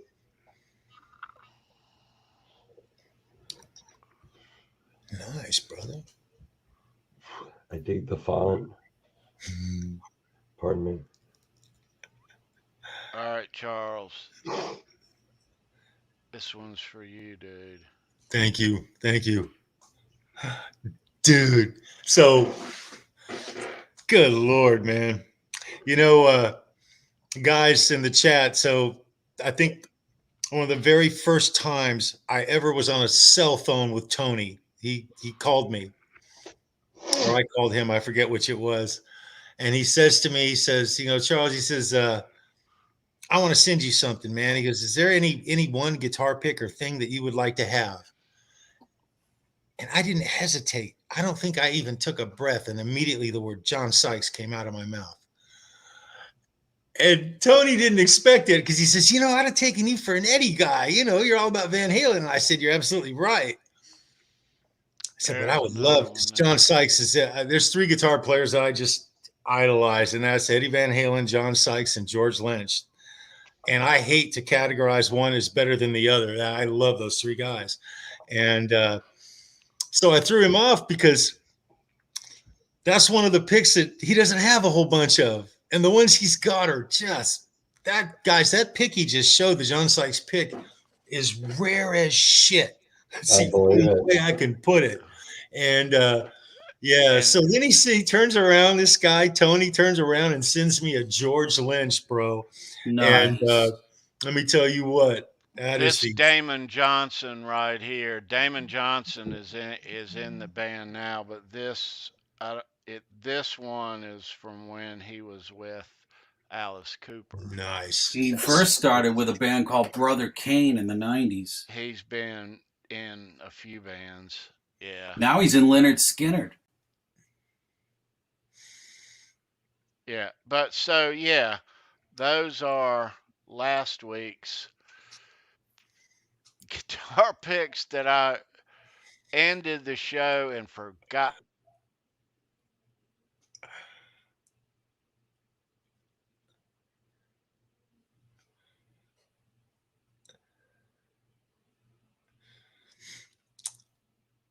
I'd like to say that'll never happen again, but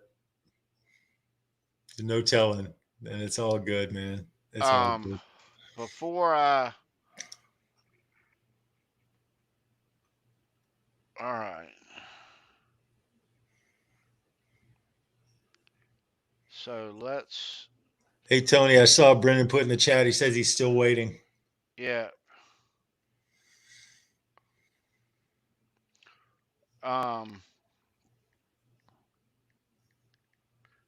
Hop back in, dude. Show us what's going on. Everybody wants to see.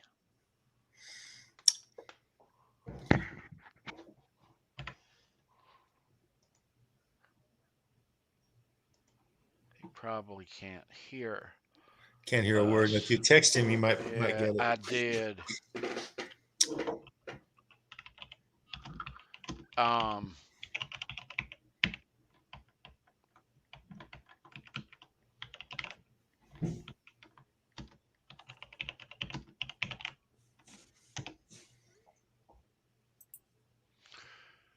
right. So hopefully he'll see those texts and hop in, and yeah, there he is.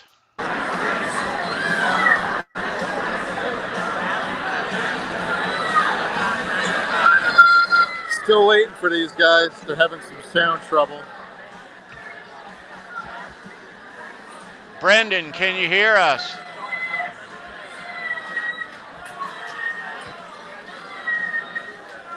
You can mute me if it gets loud. I got Brendan, like 50% battery. Can you hear us? I have no idea if you can hear me. Yes, we can hear you. But he can't hear us.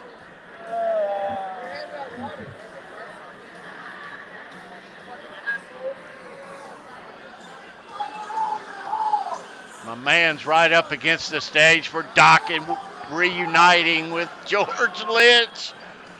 This is super cool. Holy shit. Freaking cool. Brendan.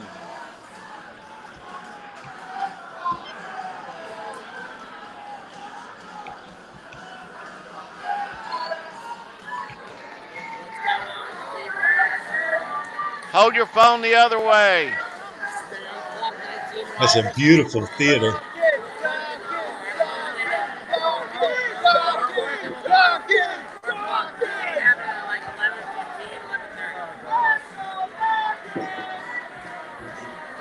Supposedly they're having some sound issues, which is BS. Keep it right there. The Let's Go Dokken chant.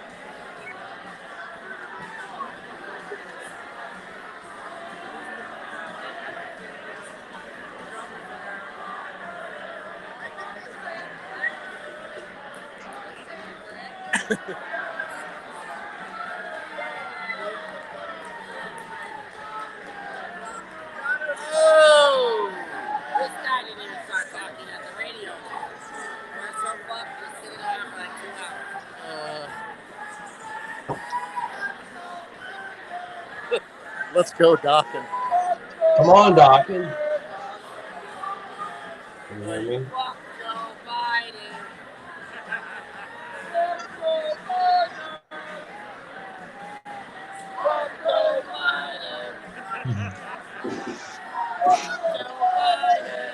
They're getting restless.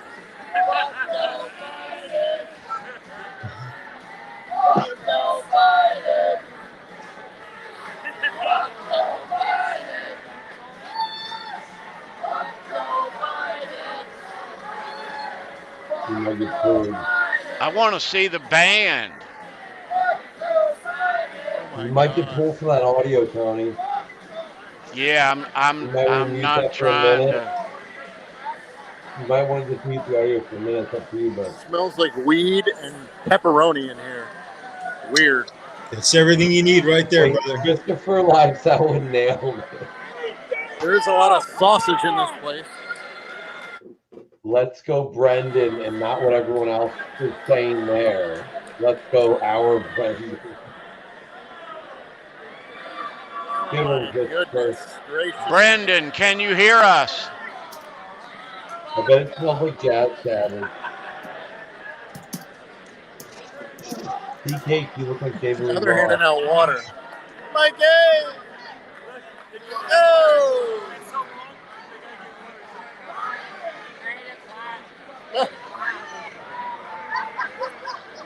Yeah.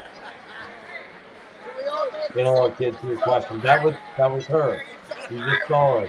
Right? Nope. The girl with the chopped hair? Yep. I missed Right that. there. She just wanted to get out their hair. As she turned, she said it. How can you hear her from here? I could just hear it. I want to see the band.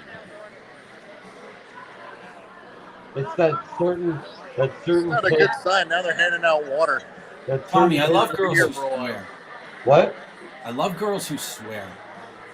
No, I do too. The tone of voice that was just was very grating. Why are they blaming Biden? Oh my God. The girl with the tattoo? Yep. He looks like my kind of trouble guy. With the crazy hairdo? Yeah. Oh, that's my She's favorite awesome. She is an amazing rock and roll chick. Oh, we may have something here. I just want to see Did you more fix of it there, Skippy?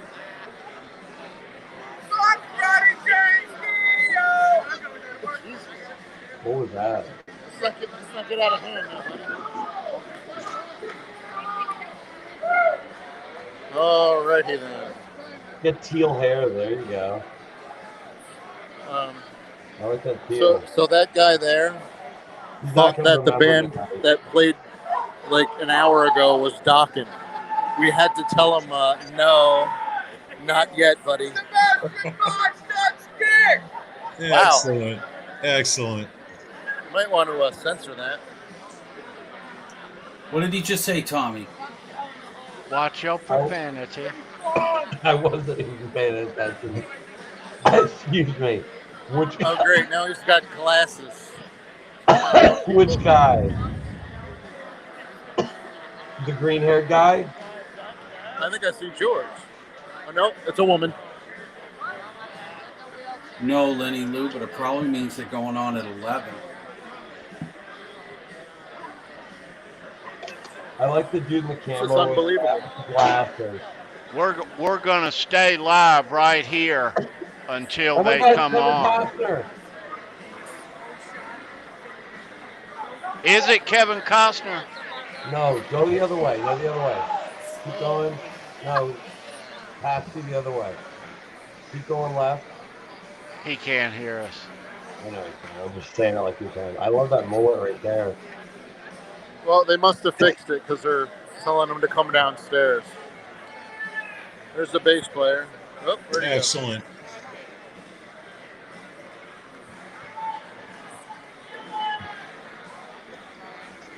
Who? Anyone getting a backhandy yet? I don't think so, Lenny Lou, but good question. Definitely a good question. I hope they open with tooth and nail. Lenny, I just need a No, yes that's or the no. Do you think- encore, Charles. Lenny, all I need is a yes or no. Should George go They play short? that one at the end, Charles. I know lately he's been going for the Les Paul shirtless look, so. Bass player back there. The bass player might be getting a handy. Is that what Brendan's saying?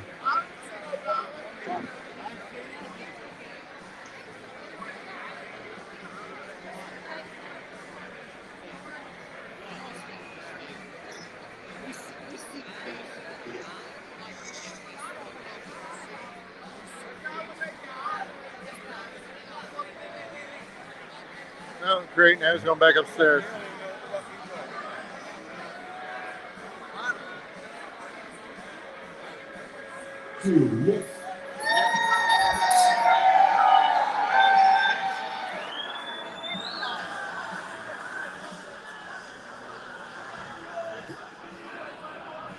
Oh, I just wanted to know, Lenny Lou, if you had an opinion as to if you thought George Lynch was going to keep his shirt on for the show. This is huge here. This George doesn't reunite You don't every have to year highlight me with. if you don't want to. Brendan is Tea-Cake, beyond blessed to see this show.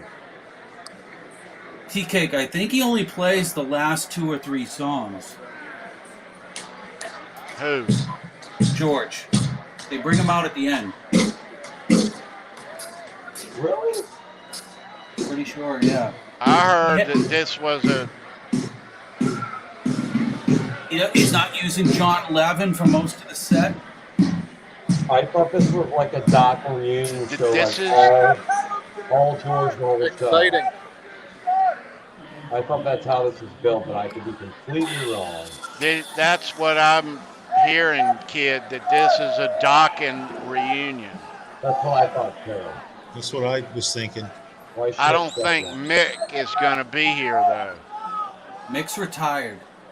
Yeah, Mick's not going to be here. Is his son playing drums? No.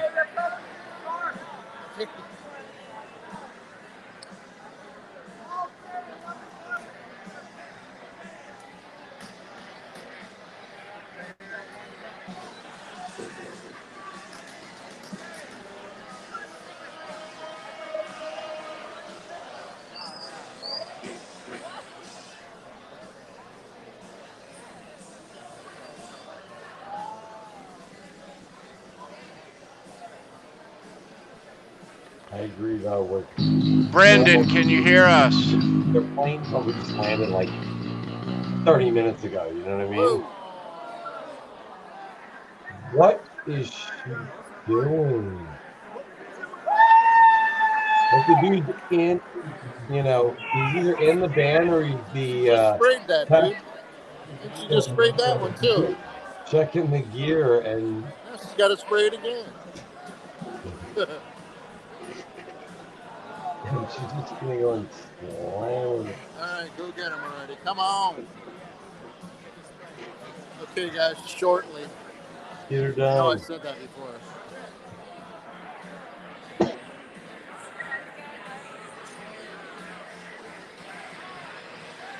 Yeah, some guy just wandered on stage in a jacket. Okay.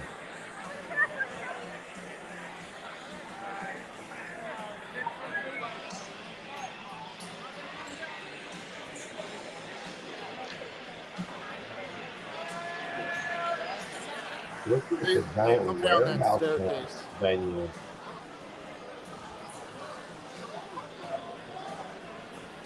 Brendan B squared.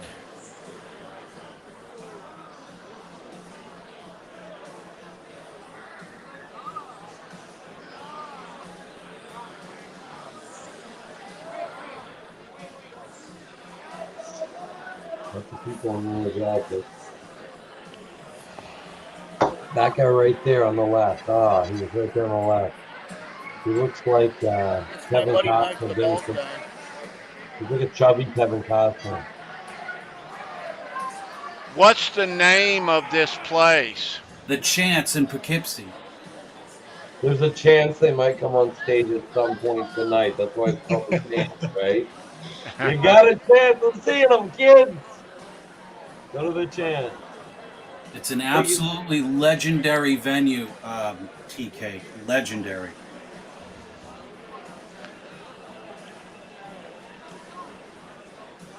And every time you go, there's a chance you might see the band. Now, there's a million different things that could go wrong. Radio host has to announce them. Come on, dude.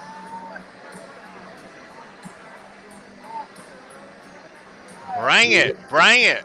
I was a junior audio guy once on a gig for a very, very famous classical pianist, and we found out like 3 hours before the gig that they hadn't seen the grand piano. You know how much crap we got in? Because then they just blamed us. Like, no, it's not. We don't tune the piano. We're the audio dudes. Like, you know, we'll bring the piano across the stage if we need to, but we're not the one that takes the piano in the elevator. We're not the one, and we're definitely not the ones that tune it, you know. But they scrambled and found a tuner and got them there in like an hour and spent the 2 hours up until the last minute making sure it was as in tune as they could be in a tight, you know, time space. Because those grand pianos take a long time to get really, really, you know, tuned well because law of averages, you know, with a piano, and the bigger you get, the more the little increments have to be exact, you know. The little shows, it's much more than a cheap, you know, the 900. I just got goose. Cool.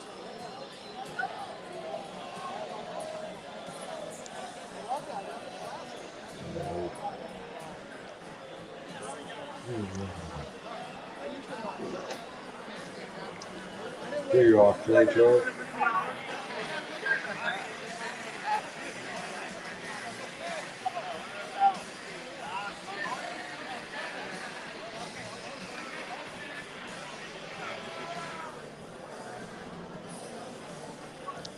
Can you hear us, Brendan? You can't be that nervous. Where's Rocket? What's going on? Maybe we got the winter ball.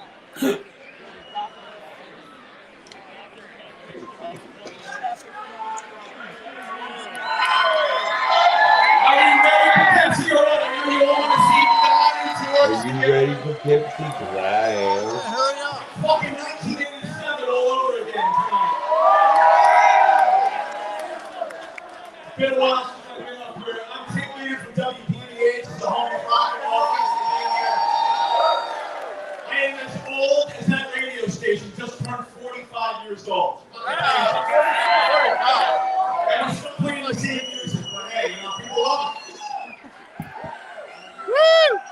That's why I have my own security, Kevin. I do have a bodyguard. You believe that? I have my own fucking bodyguard. Hey, Kevin! 2021, the world is fucking crazy. I have my own bodyguard. This Kevin. Nice. Take care of Joe Barr at the bar, pouring you drinks. Take care of Lynn at the merch table. Yeah! Next Friday, preach the asylum. It's the Christmas bash. My boy Vern is going to be here. Come on out. Next Saturday, a tribute to Frank Pallet. Give it up for Frank Pallet, everybody. That's right. Next Saturday, Yeah. a tribute to Frank Pallet. I know there's a band company tributing a bunch of great tribute bands playing, so come on out for that. Give it up for my friends Dave and Pete from Loaded Concerts. They're putting this show on tonight. They're bringing Buck Terry to town in January. And I've just been informed that tonight's show is officially sold out.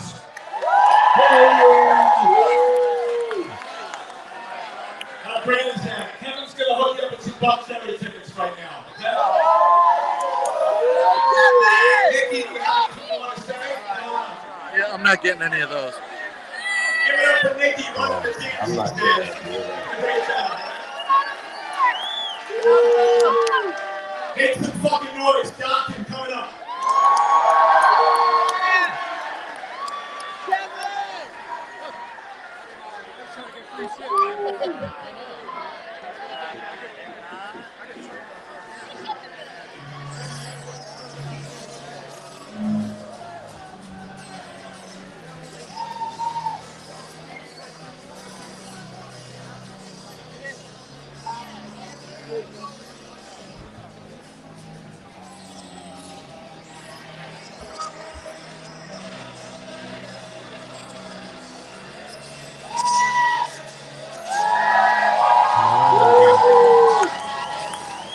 Georgie boy.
Yeah, it's cool, bro.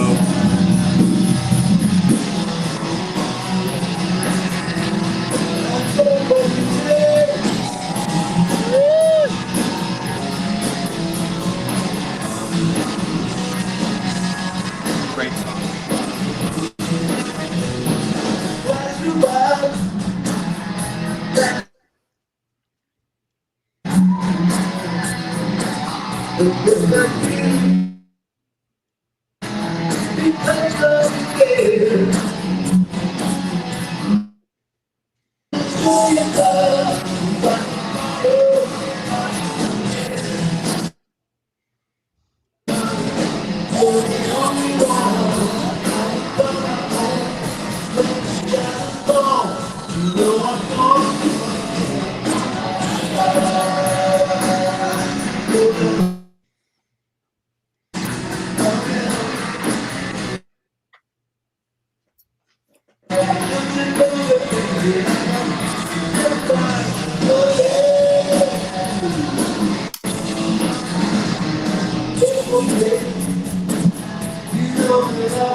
All right. So Brendan B squared at Dokken. So who's playing the guitar? John Levin. All right, that's what I thought. He's an excellent guitar George player. Lynch guys. comes on for the last 2 songs in the encore as a special guest. John's let his hair grow out a little bit. Let's listen in.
Nice.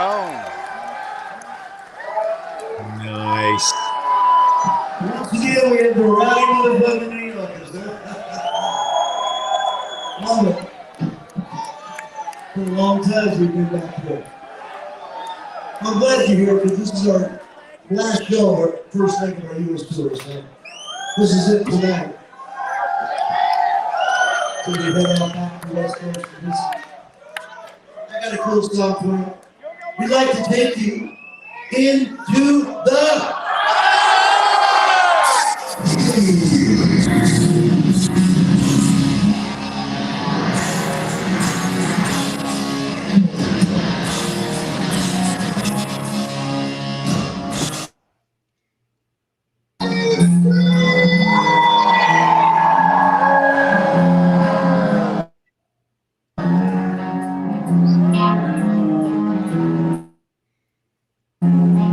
you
See you later.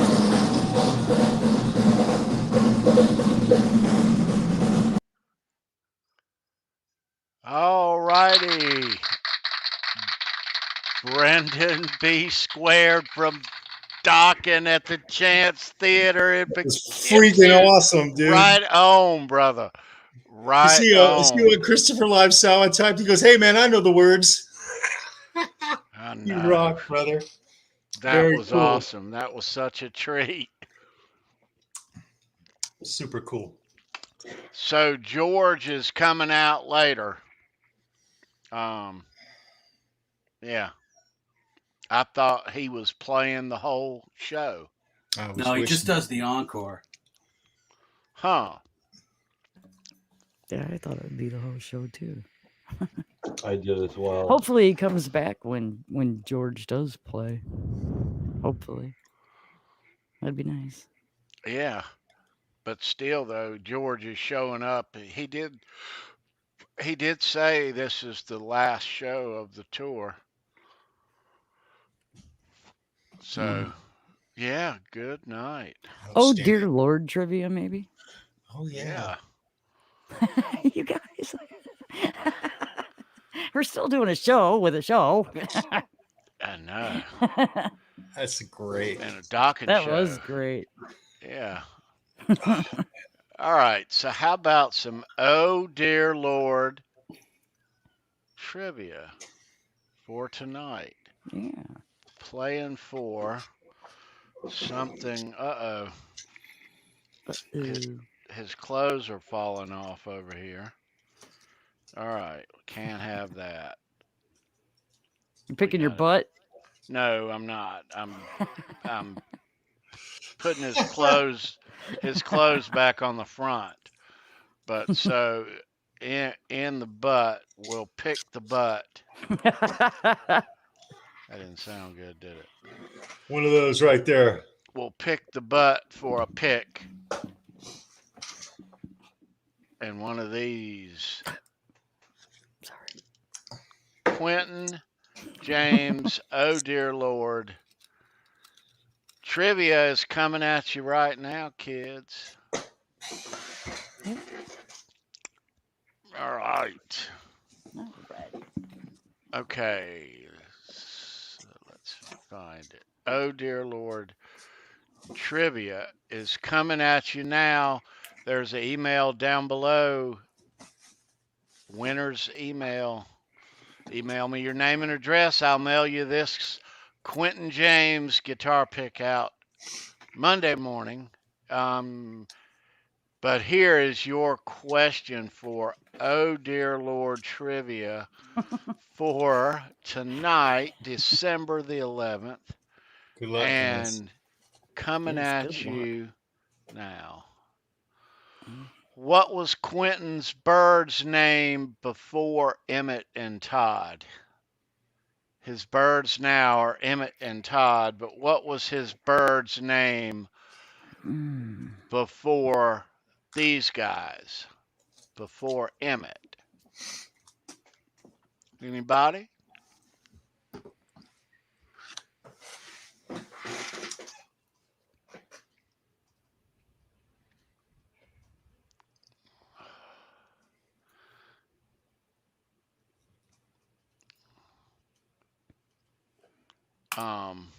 Lenny Lou.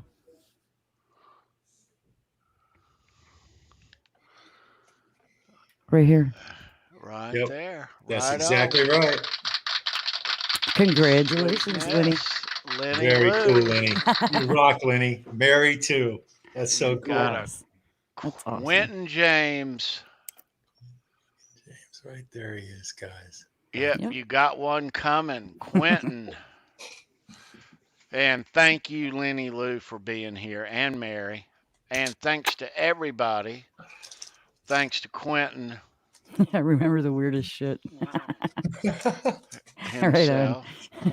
Yeah. I'm surprised that answer came so quickly. Yeah, I am too. I am too. Yeah. I thought it would be a while.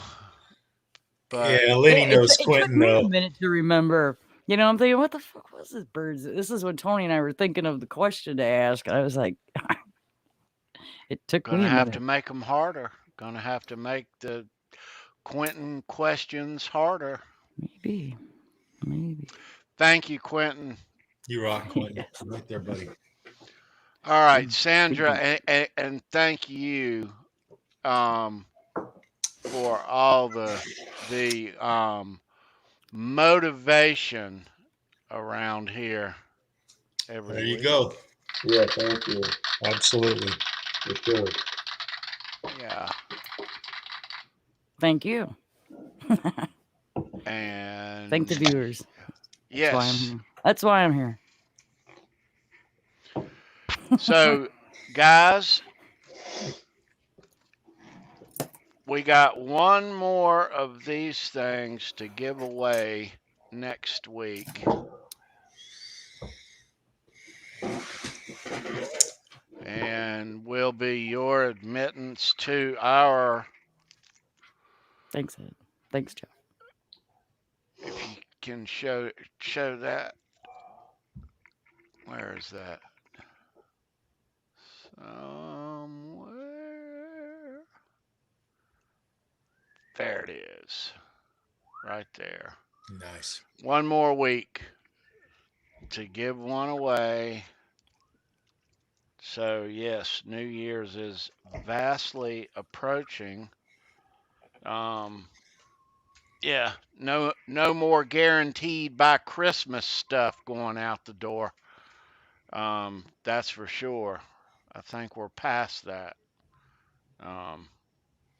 Yeah, but get your shopping done.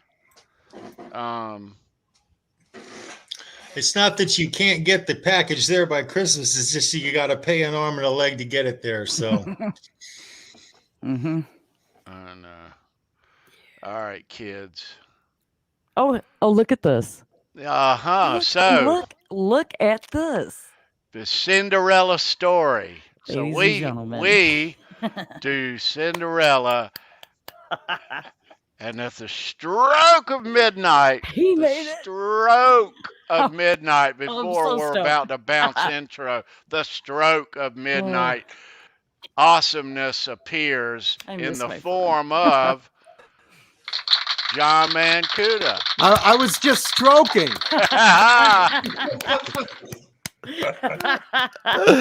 Oh, it is so good to see you. Hey, dude. It's good to see you guys too. It's like an early Christmas present, John. Jeez, man. I was just spanking up an early Christmas present for everybody. Dude, you just missed Dokken Live. Just missed them.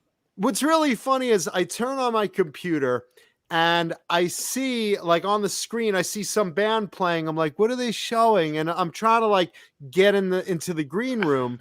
And it's not going. I'm sending you a message. I'm like, hey, can you resend me the link? It's not working. And I'm looking. I'm like, what exactly is that? Who's playing? And then you're like, you're missing Dokken Live. I'm like, oh. Excellent. Yeah, good to see you, John. How's everybody been? You doing well? Good to see all you guys. Yeah, I mean, I got off of 2 movies, pardon the pun. And then I get a call from a buddy. He says, "Hey, I need a boom guy for another movie that is happening this week." And I'm like, "Is there a role for me?" They're like, "No, it's a kung fu movie. Do you do kung fu? Are you Asian?" I'm like, "No, I'm not." But I agree to do the gig. So I take the gig. I start this morning. Now booming, you have a big metal pole, giggity, and you're holding it with the microphone and, getting the actors in the fight scenes and everything. And don't you think on my first day on the job, the nicest guy in the world, the director, he's like, "Thank you for doing the movie." And, he's so polite and so sweet. Don't you think I dropped the fucking pole right on his fucking head? Oh, geez. Like, literally, I saw my life flash before me in the combination of, you're not just fired, you're going to get sued, and the movie's out of I'm thinking, no! Oh, man. Oh my God. That's awesome. Yeah, it was great.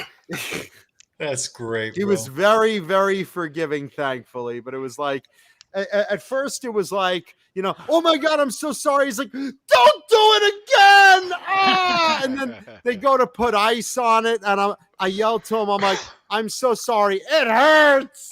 And I'm like, oh, fuck, I'm done. I'm like waiting for like security to like come get me. And they don't. And I'm like, wait, I'm like staying out of his way. At the end of the day, he comes to me. He's like, you did a really good job. Don't worry about it. You woke me up. It was an accident. I'm like, thank you so much. I felt so horrible. Wow.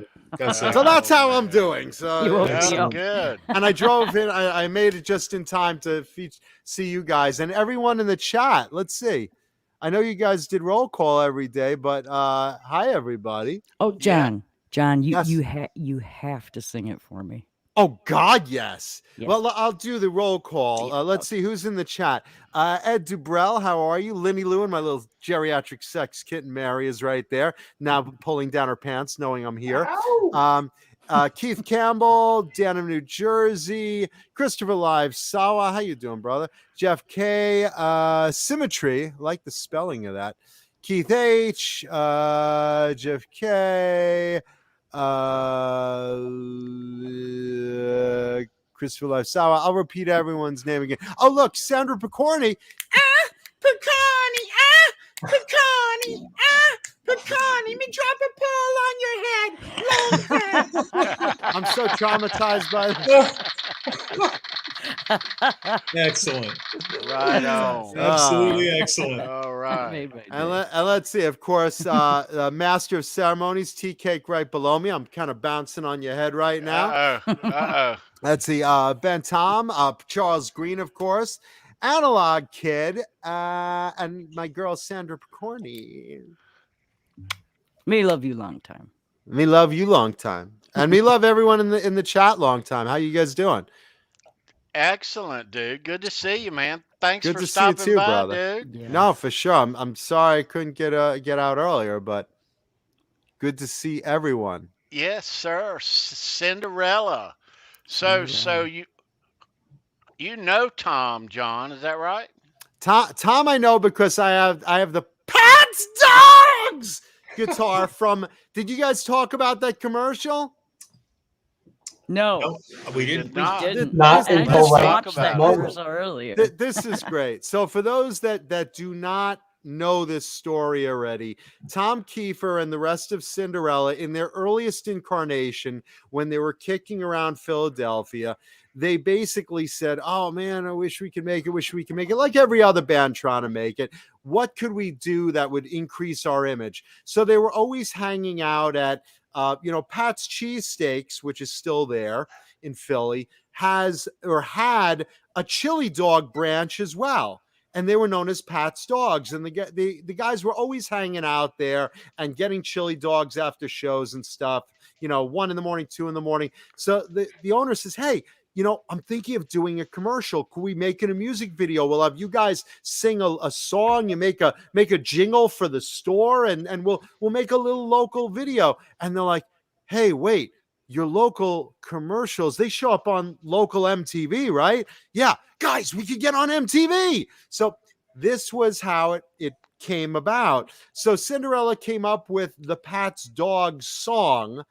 And the song goes, Pat's Dogs, the cook is never tired. Pat's Dogs, the flame is always fired. 2 locations, rocking all night. And then the last line, I don't even know, something for having a bite. Pat's Dogs, Pat's Chili Dogs, Pat's Dogs. And if you know how Tom sings it, he goes, Pat's Dogs, the cook is never tired. So like he's in full Cinderella mode. And he has this Ibanez Iceman with him that he's playing at the time, a red Ibanez Iceman with like Van Halen striped tape on it. And years later, someone comes to me and said, hey, a friend of mine's selling an Iceman. Maybe you're interested in that. So he shows it to me. I'm like, I know that guitar. Wow. He says, yeah, I was in some commercial or something. I know that commercial. So I get this guitar. I take it to Tom one day at a Cinderella show, and he's like blown away that he's seeing this thing. He's like, is this the one I used in the commercial? He's like, I won this guitar in a battle of the bands, and this was one of my earliest guitars, and it had Van Halen stripes on it, and since then the tape was peeled off, and it was very funny because he was like so honored to sign it. He's like, "What do you want me to sign?" I said, "Right on it, Pat's Dogs. The cook is never tired." Excellent. Yeah. Excellent. Nice. Wow, Yeah. So did you know that a little fact about the guitar when you bought it, or did you find that out from Tom? Well, I knew about it when I bought it because someone basically said, "Hey, you should check this out. Someone's selling a red Iceman." I was like, "Oh, that's cool." And then I look at it and I see the seller says, "This was used in a TV commercial, supposedly by Cinderella." And I was like, wait a minute. I know that because it's like legendary kitsch, Yeah. It's really funny. If you watch the commercial, it's just ridiculously funny. And one of the band members at the time, who I don't think was in the later incarnation of Cinderella, he was a vegetarian. So he refused to eat a hot dog on screen. So while the band is all shoving hot dogs in their mouth, this guy just shoved what was obviously an empty bun in his mouth. Lame.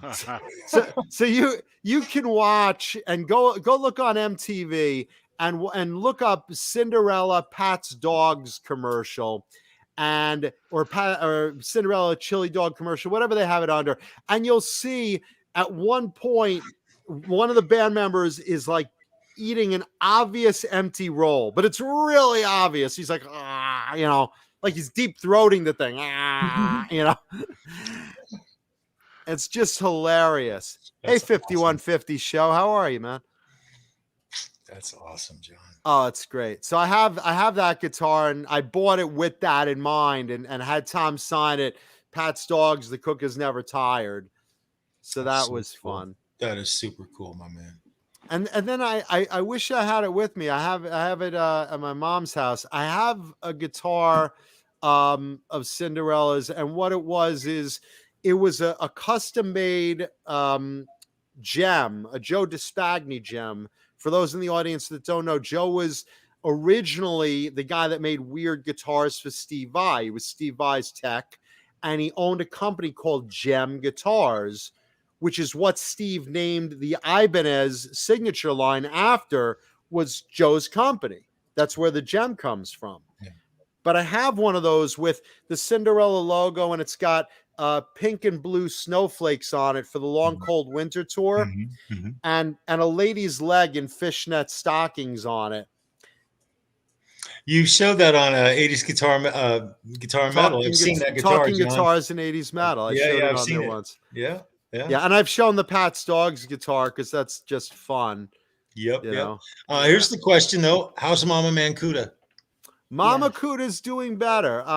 She's battling health issues, but she's much better than she was. And obviously, fans' generosity, including some in this room I won't name, specifically. You like how I did that? What really helped out. So I really appreciate love Mama Mankuta. And she loves all you guys and gals. So thank you so much. So let her know that we asked about her, please. Yeah, I will. I was just on the phone with her just on the way home. I was like telling her about the job I was doing today, and she's like, "So wait, so you weren't on camera?" I'm like, "No." I'm like, "Well, I still get paid, Ma." I mean, it's really good work if you can get it. Jeez, man. I know. I'm like, Ma, do you know how many people like would kill to just visit a movie set, much less either be in a movie or help make movies or things like that? And I do all that stuff. And she's like, "Well, I don't know. I mean, there are better jobs." I'm like, "Okay." So John, you just got finished with a couple of movies. Is there any hints you can lay down? I mean, I could tell the first one I had one scene in, but it was a climactic scene. It was called "I Am Gitmo," and that'll be out sometime late next year. And again, these are low budget movies, like 1 to 2 million movies. So these are not like you'll see them at the multiplex. These are like submitted to like festivals and stuff. You'll see them streaming. You'll see them on cable, but they won't be like blockbusters next to the new Avengers movie, you know. So that was I Am Gitmo, and then I had a leading role in Everything Will Be Fine in the End, which I just finished like a week ago, and that was like an ensemble cast. So I was one of the 5 or 6 leads in there, and a dog named Leo. Leo. Yeah, That's yeah, awesome. and that's cool. And that'll the same thing. That'll, you know, that's one of those. You know, it'll be at Sundance, it'll be at all the film festivals, and then someone will buy it, and it'll be on a streaming service. You know. And That's then tonight's is called Lion Girl, which I'm not in, unfortunately, but it's fun to watch because, you know, it's a kung fu movie. Yeah. You know, I mean, everyone loves kung fu movies. You have to Can't wait love to see it, man. Can't wait to Yeah. see it. Yeah, I'm Cool. jazzed. So Cinderella, did we all tell our first time of hearing the band and our impressions? And did we get into that yet? A little bit. Yes, A little bit. Yes. we Yes did. and no. We've all seen. I've seen them I haven't 3 or seen them. 4 or 5 times. Charles, Analog Kid. Yeah. So, how many times have you seen them, John? I've seen them live probably, including Tom's solo show with his own band, probably about like maybe 5 times, I would say. Right. Various tours. And, you know, I remember the first time I saw them, what was the video? I think it was Shake Me. Was that their first video that they did? Shake Me was their first, but they had those 2 girls Yeah. in Right. both Shake Me, Nobody's Full, And Nobody's and Full. Somebody Save Me. I remember Shake Me, and make no mistake, I get hooked on bands right out of the gate. So I just saw, like, you know, the cuteness of those girls, clickety clack. Oh, the housework's not done yet. So sad. We're going to the Cinderella concert. You'll Yep. have to stay here. Bye. And, you know, and then the place starts shaking. I Yeah. loved the video just as much as the song. I love that campiness, you know. Yeah. I love the campiness, and the band was great. I mean, right out of the gate, you Oh, gotta yeah. love Tom Kiefer's raspy voice. Yeah. It had an infectious guitar riff, you know. Yeah. It was just fun, Absolutely. you know, Absolutely. right in the throes of Yeah. it. There you go. And and this is another band that luckily their sophomore effort was even better, I think, even better than their first one, which was already good. You know, Long Absolutely. Cold Winter was a Yeah. great CD, and they kept going. I mean, it was still climbing, and what was the other one? Heartbreak Station. Heartbreak Station. I mean, you know, how many times have I, you know, gone to karaoke? I can't tell you, baby, what went wrong. You know, it's like that's some powerful stuff. That's Yeah. it. Oh, That's yeah. it, man. Don't know what you got till it's gone. So you saw them as Love a it. headliner too. Kid did also. I've only seen them. I've seen them a few times, but just as openers back on those big tours in the 80s. I've seen them as openers and as headliners, and I don't really care if I see them as headliners or openers, because you know what? If they're playing with Poison, or they're playing with Warrant, or they're playing with Winger, they're still putting on an hour, you know, as an opener. I mean, come on. Yep. Yeah. And all their songs are great. They really Their are. songs Great. They're one of those bands that are very consistent with good stuff. Oh, yeah. You know, Seamstress Blues. Oh, that's mean, a classic, dude. Great Absolutely. song. And Kiefer too. They talk about underrated. Oh, yeah. As a front man, even from day one, has total control of his audience. He's a good singer. I don't consider him like an amazing frontman. Like, I mean, I reserve that for, you know, David Lee Roth, Sebastian Bach, John Bon Jovi. Those guys really, really hold that power. Bret Michaels in their hand of really controlling the audience. I think Tom Kiefer is a good frontman, but he's a better singer. He just has that raspy voice that is like creating nodules in his throat, and yes. And he's got a rich tone to it. And best of all, he likes that blues driven music. He's a guitar player too, which a lot of frontmen aren't. Yeah, he is. He's really the lead guitar player for Cinderella, if you want to get technical. Well, him and Jeff traded off a lot of stuff. And rest in peace, Jeff, and rest in peace. What was the drummer that was it the keyboardist passed away? I forget his name. Yeah. I'm embarrassed to forget his name, but I am too. He just passed away too. Yeah, but I mean, Jeff LeBar, that was a massive, massive blow because, you were always hoping like, okay, they'll heal up and they're young enough to, join tours and stuff again. And, but I'm still glad Tom is doing it, Yeah. But you're right though. Who said that? Charles was about the lead guitarist. Yeah. Who said, yeah, he is a great guitarist. Oh, he was, he pulled off, I would call him the primary lead guitar player for Cinderella. I'd call Jeff the primary rhythm guitar player. I'd say they traded off. I'd say they traded off. Yeah.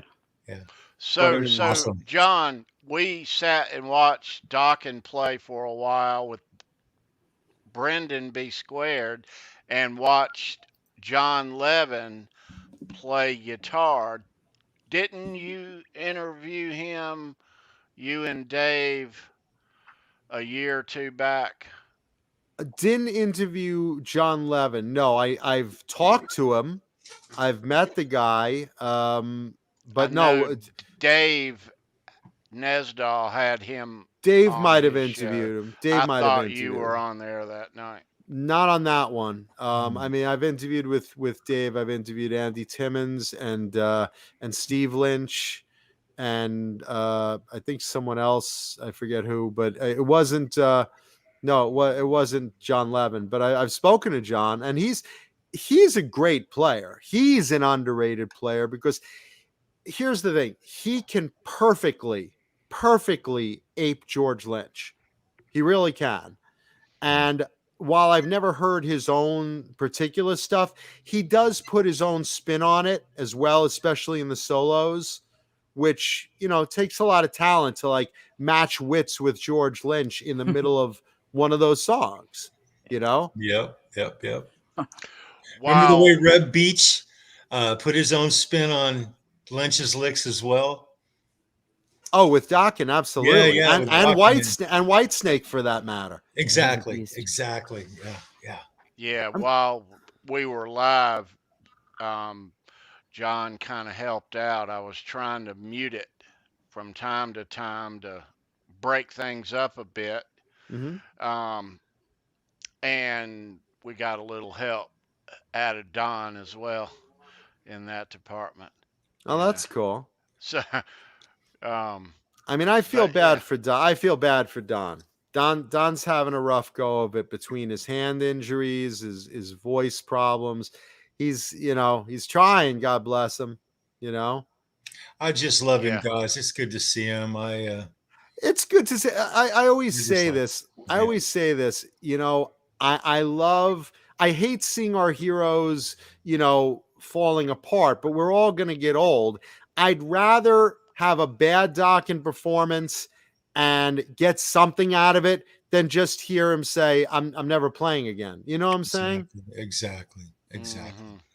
Yeah. I feel the same way, John. And I hope Don's up there having a good time, one way or the other, Yep. He looks like he is.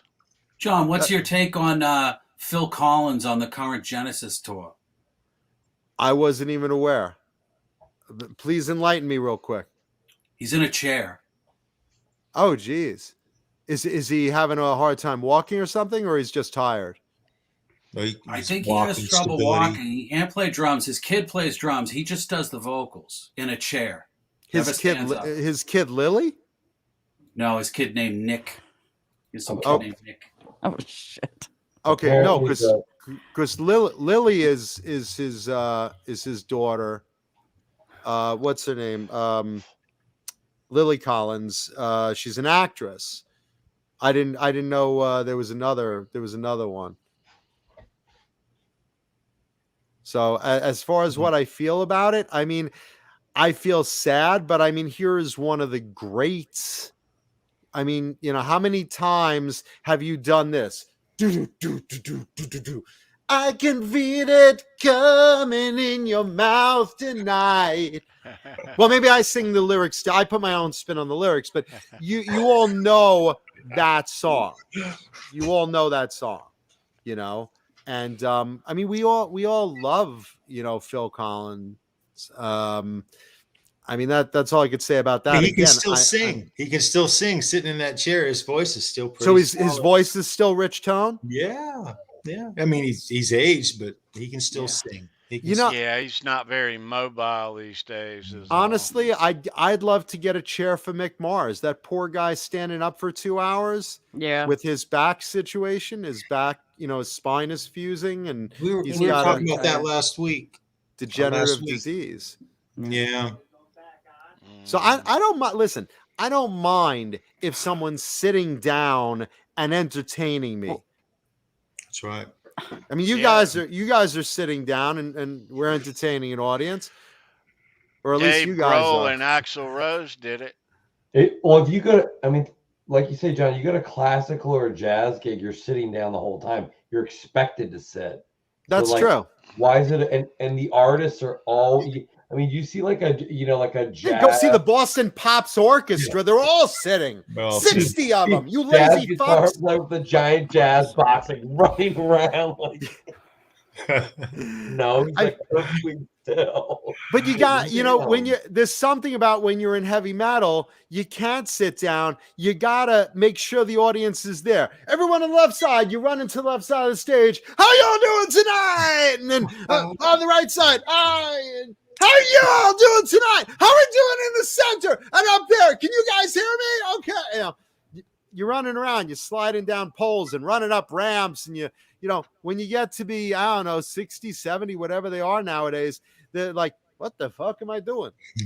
What am I, a schmuck? I'm going to sit down. You want to hear me sing? I can sing. Here we go. And there you go.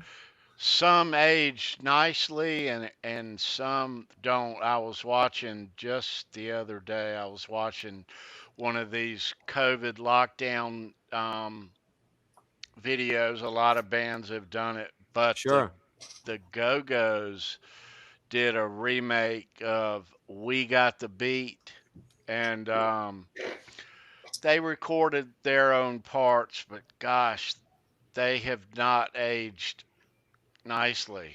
Oh, that's too bad. It looked like 5 old women up there. It looks like they were that could barely play their instruments. I mean, you know. and yet you look at Vixen, and Vixen looks great. They're still rocking. They do. How does that happen? Sharon Moss is such a killer bass player. She's so awesome. Substances. Yeah. And she's still beautiful as hell. Absolutely. What are you kidding? Yeah. John, what's your take on the David Lee Roth retirement shows? You mean the ones that never end? Exactly. Please. Yeah. Please. Enlighten us. I mean, here's the thing. I feel bad for those people that spent $4,000 on that last night show. They're like, I'm going to see David Lee Roth's last show ever. We got one here in the chat. We got someone here in the chat. This is Diamond Dave. I didn't know everyone was going to be paying so much money to see me go, so I'm going to add more shows. What? I just spent $4,000 for that. You know, so I think it's kind of unfair. But look.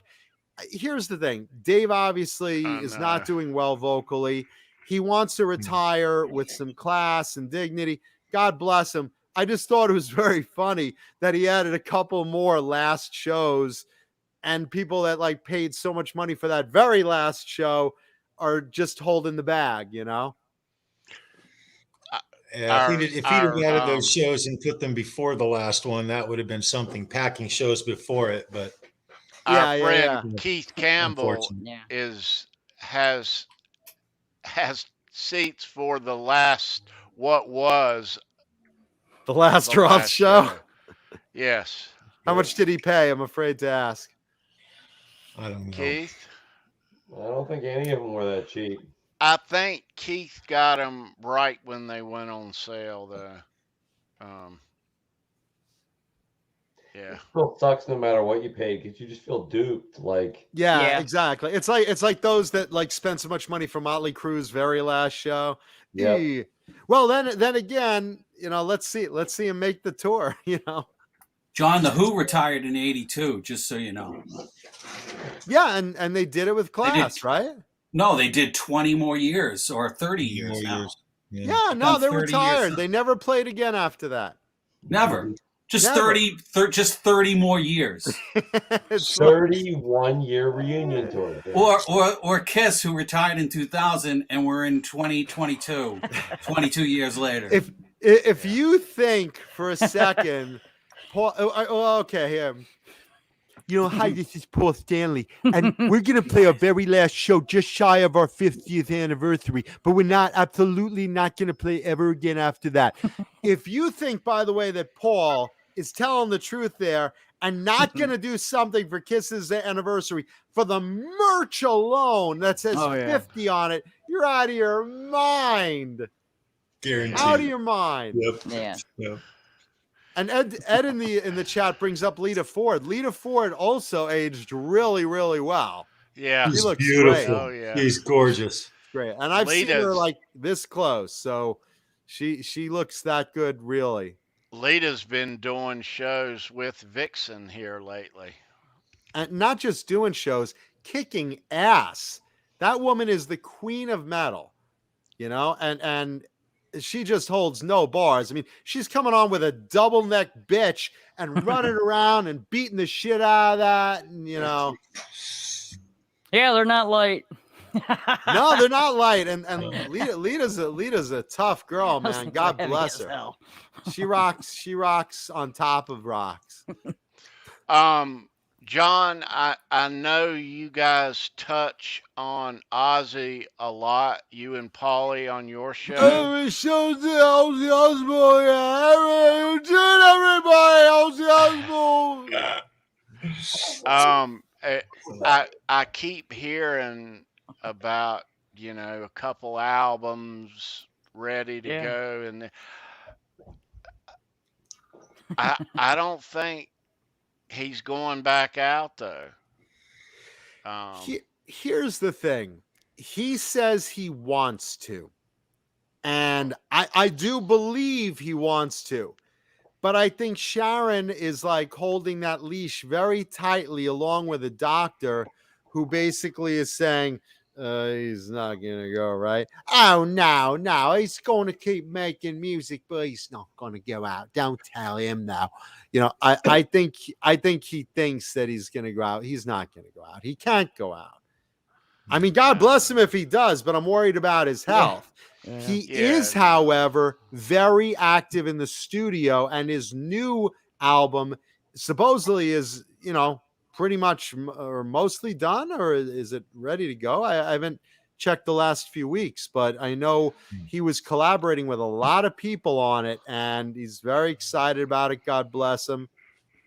Absolutely. Well, whether you age gracefully or not so aged is still the key word here. Well, the thing about Ozzy with age is he aged so early. We're so used to him being befuddled. So it's okay. It's like, hey, Ozzy hasn't changed in 30 years. Yeah, because 30 years ago, he was like,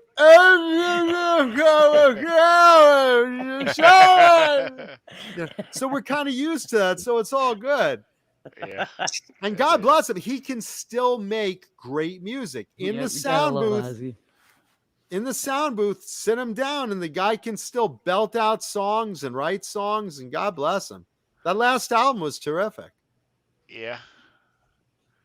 I mean, there were one or two songs that I wasn't crazy about, but there were a couple of them that, you know, were real nice. And one of the videos with the flashback of you know, looking back with his life with Sharon and the kids and his history, that was a tearjerker. Mhm. I mean, for me, everything's a some jerker, but you know, but it really was. It kind of, you know, teared me up a little bit watching him watch the footage of Randy and get all choked up. You saw that in his face, you know. Right. Yeah. Keith H says that's when Ozzy was dumping buckets of water on himself. Yeah, he had buckets of water and confetti and. Was this No More Tears tour? I mean, I remember it, but I saw the Ultimate Sin tour also. No More Tears tour was like 92. Yeah, that was about 91, 92, right around there. Yeah, John, when you saw the Ultimate Sin tour, was Metallica the opening act? Yes, and not only was Metallica the opening act, that was just before Cliff passed away. That's the tour that he passed away. So that was my first concert ever in my life. Nice. I was just a sperm. The video you were describing, the one where he says, I was looking back on my life, sounds like that song Road to Nowhere. That's why I was asking. That's what I was thinking of. Yeah.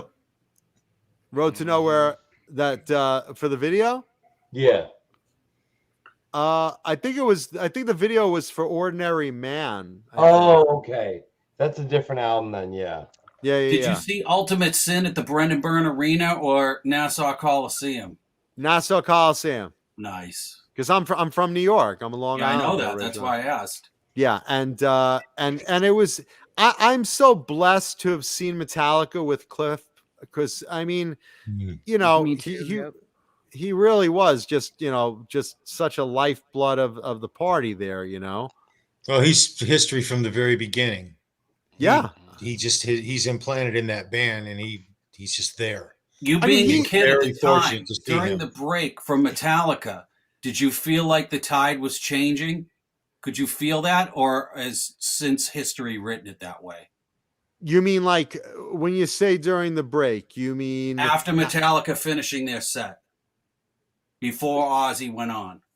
Did I feel like music was changing? Right, and that Metallica with the new Kings, because the hype from that tour is much like the Van Halen Black Sabbath tour.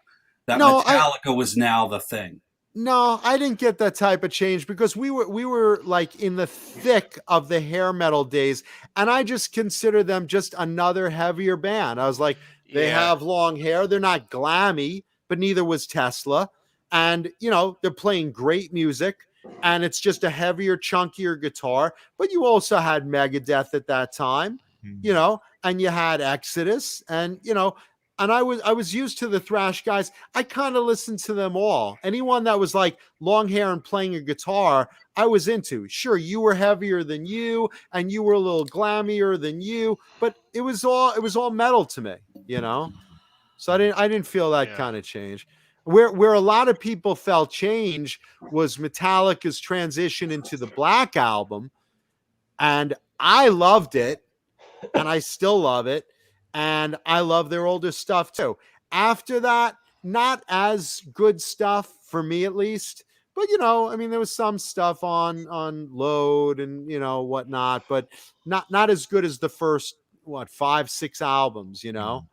Yeah, in between that and the Black Album, they did get on that Monsters of Rock tour in '88. Oh yeah, and that got them out there a little bit too. And what's mind blowing is you think about that tour. Who was on it? You had Metallica, the Van Halen, Scorpions, Dokken, right? Kingdom Come. Yep. Kingdom Come, and did I miss one? No, I think that's it. I think that was it. But think about this. Kingdom Come. There was a band, they really milked their management to get them on that tour, because it seemed like they were going to be really, really big. You know? And I like those guys. I like those guys a lot. To this day, I like them.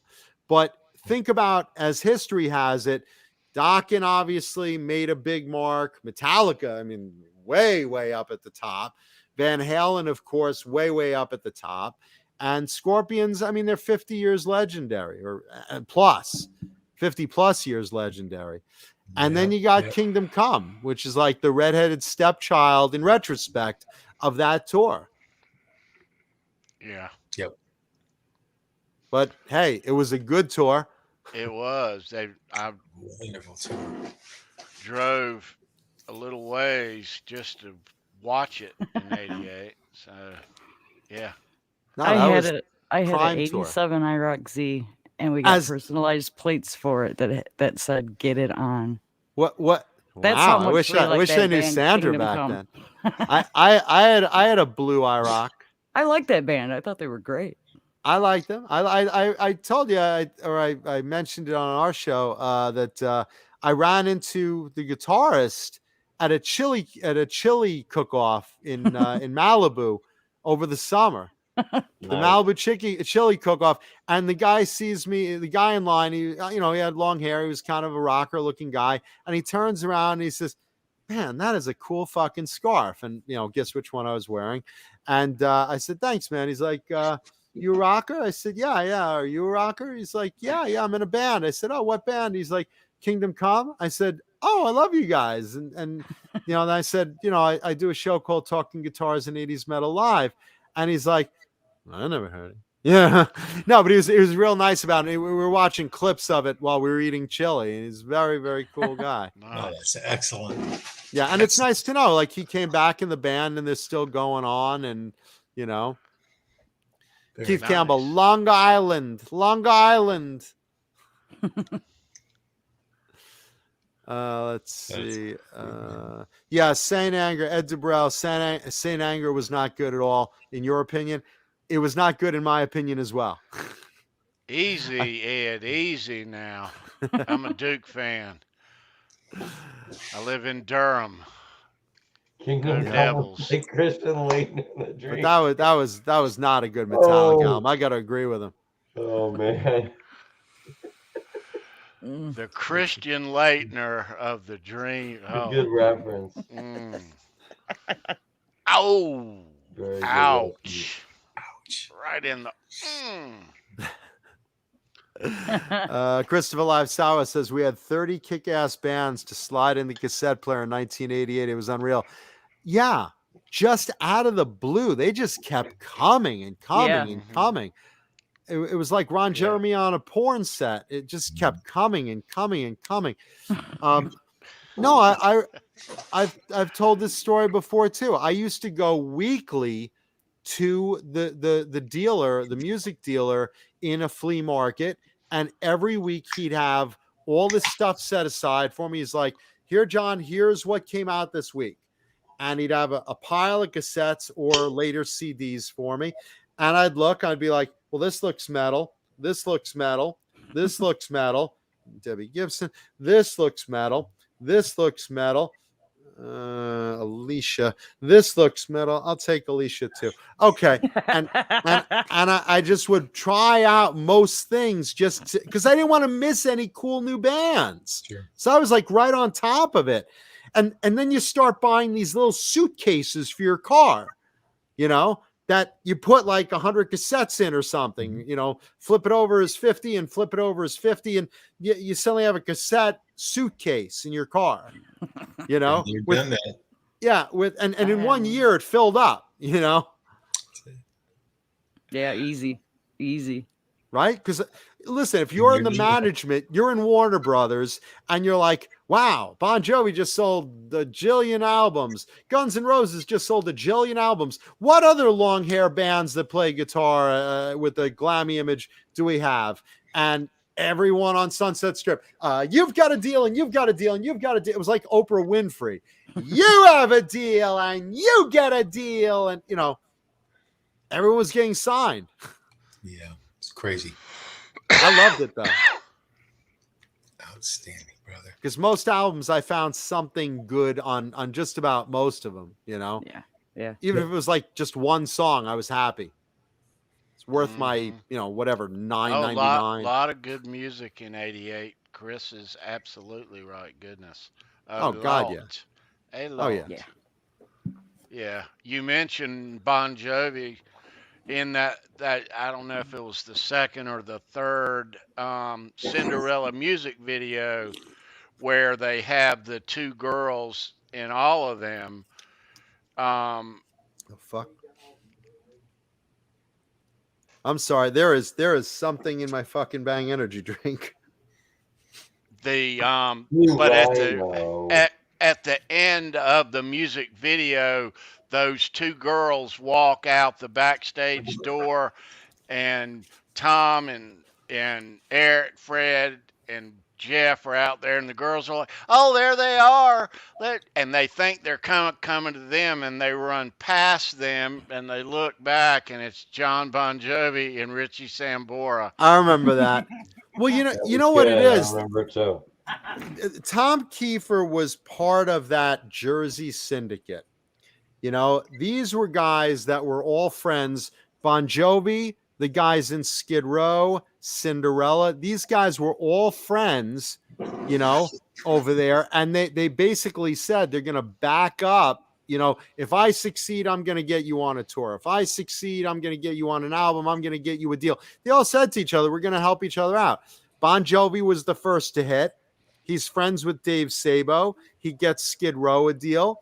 Cinderella, he's friends with Tom Kiefer. He's you know, I'm going to help you guys out, and he did. That's one thing you've got to give to Jon Bon Jovi is he was a true friend. He was one of those people that, God bless him, man. I mean, he's in a long-term marriage with his high school sweetheart. He's got a loyalty about him. You've got to love that about Jon Bon Jovi. You know, much less being like an incredible singer, writer, you know, guitarist. I mean, the whole 9 yards. And he can still sing. Oh, Good. yeah. Oh, yeah. John, and he does charities and all. He's a great guy. Great guy. I'm going to show you this. My friend Gil, who is in the chat or was in the chat, we went to a lot of concerts back in the day and saw this band many times, and he sent me a shot of us in '86 and a hotel in Greensboro the day of the Bon Jovi Cinderella show on the '86 Slippery When Wet tour. And this is out on the balcony of the Howard Johnson's Four Seasons in Greensboro. Nice. That's me on the right and Gil on the left. Well, you're a cute couple fresh out of the shower. Yeah. I don't know why I used to use a shower cap. Don't ask why. It's rock and roll. It's all good. Yeah, I mean, it was in the day before anyway. Yeah, why did I dress up like a fruity pirate? I mean, you know, because it's fun. It's rock and roll. I mean, don't ask why. We did it. It was Bon Jovi. It was a huge tour. It was the they were just the 80s. breaking at the time. Wanted Dead or Alive had just you know, the second or third radio single. It was a big deal. Cinderella opening up. Yeah. Cool. Yeah. Cinderella got supporting act for a lot of good bands. I mean, obviously you had Bon Jovi. I know I saw them with Poison at some point. I know I saw them, I believe, with Warren at some point. And I saw them with Roth. I saw them open for Roth. On the Skyscraper tour, most of it. You always saw a lot of bands constantly on tour. Like, how many times have I seen Warrant?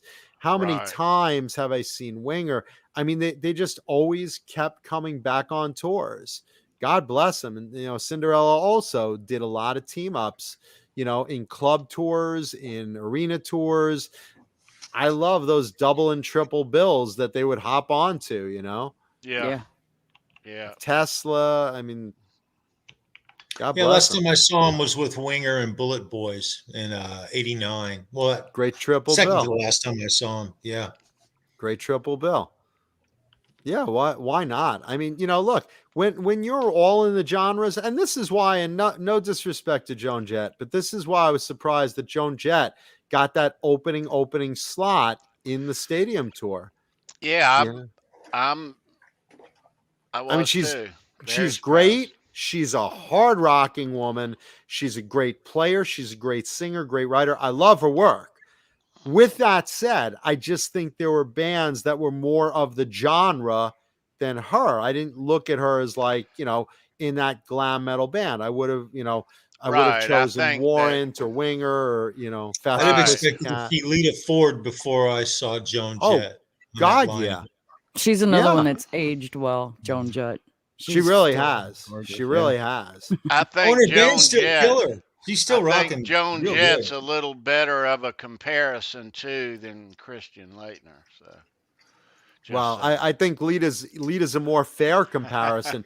Why did Joan Jett get that slot and not Lita Ford, who's more associated with metal? Yeah. That would have been cool right there. Well, the That Runaways would've been connection cool. alone is, But still, Lita's there on that's a much better fit. I Well, agree. even Hailstorm would have Lizzie Hale. They would have been maybe a better Maybe lineup that too. Yeah. Hellstorm's a great band, but they don't have that nostalgia factor. That's true. They're a later band, and she's phenomenal.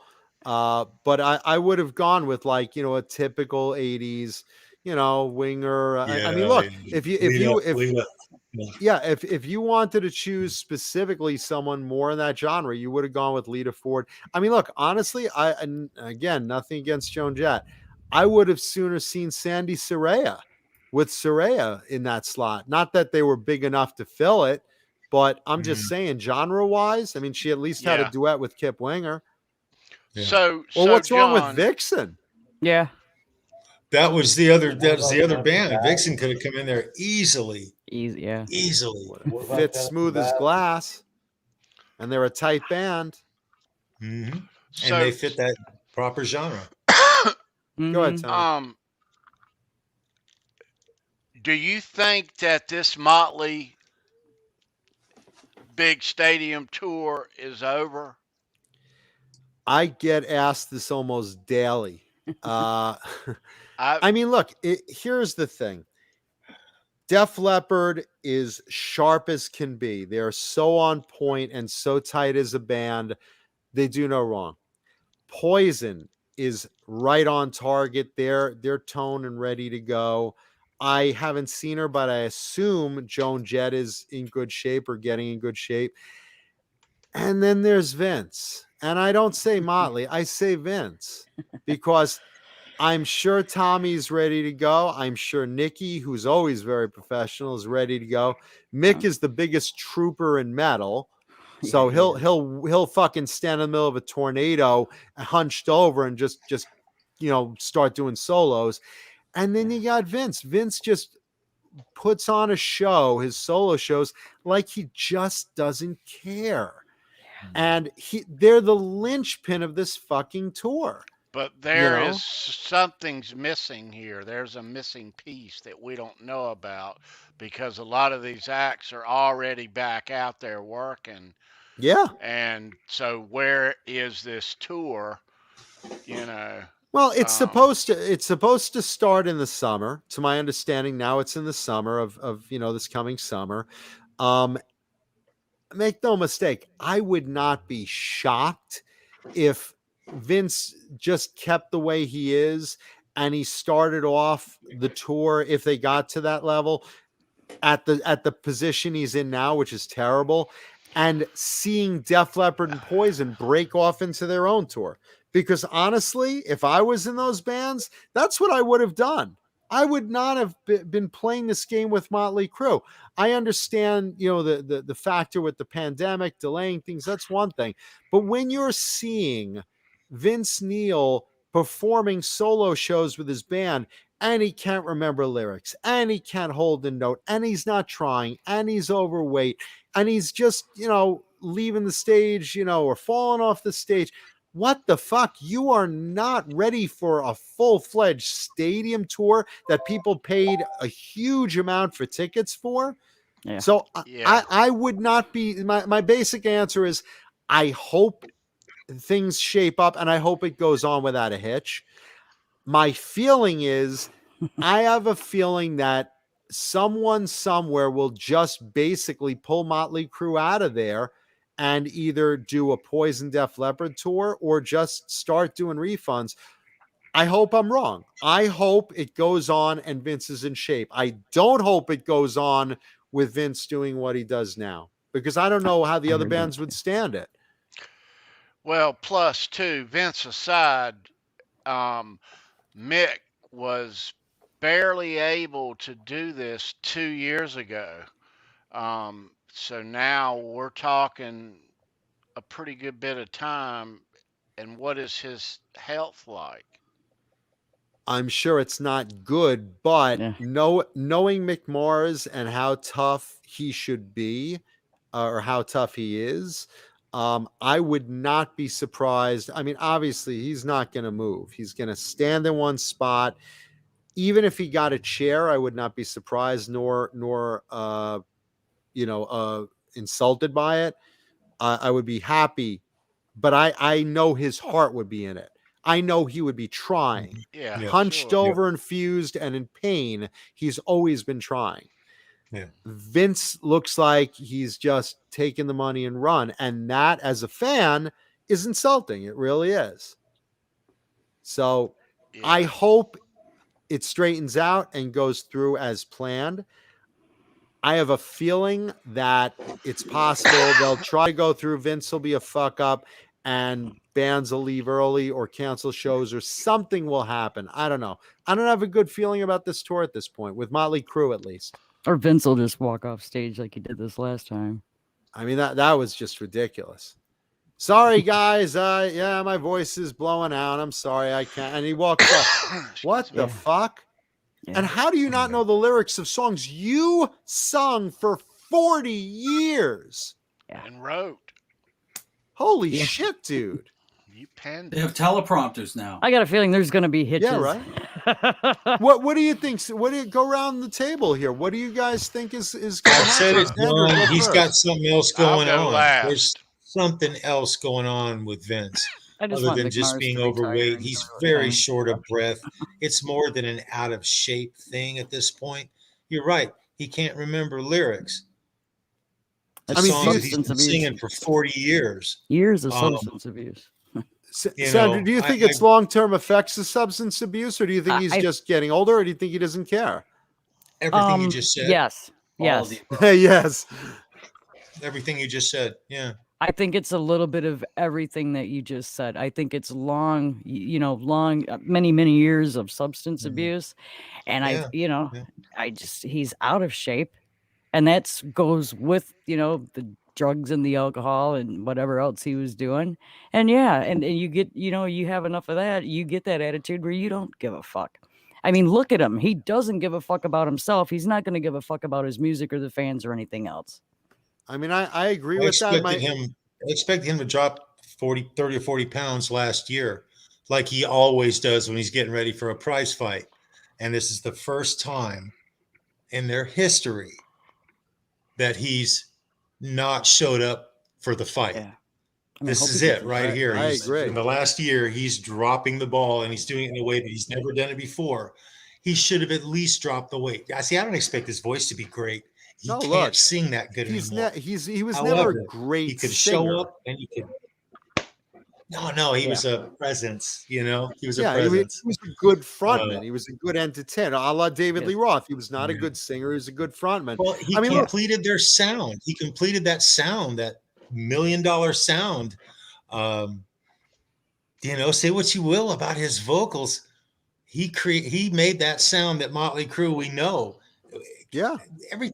When they had other vocalists come in to try to replace him, it didn't work. That was not because they weren't better singers. No, Lots of guys. Crosby is not Motley Crue. Vince is Motley Crue. Vince's vocals are just yeah. But when he didn't show up, John, he didn't even drop any weight.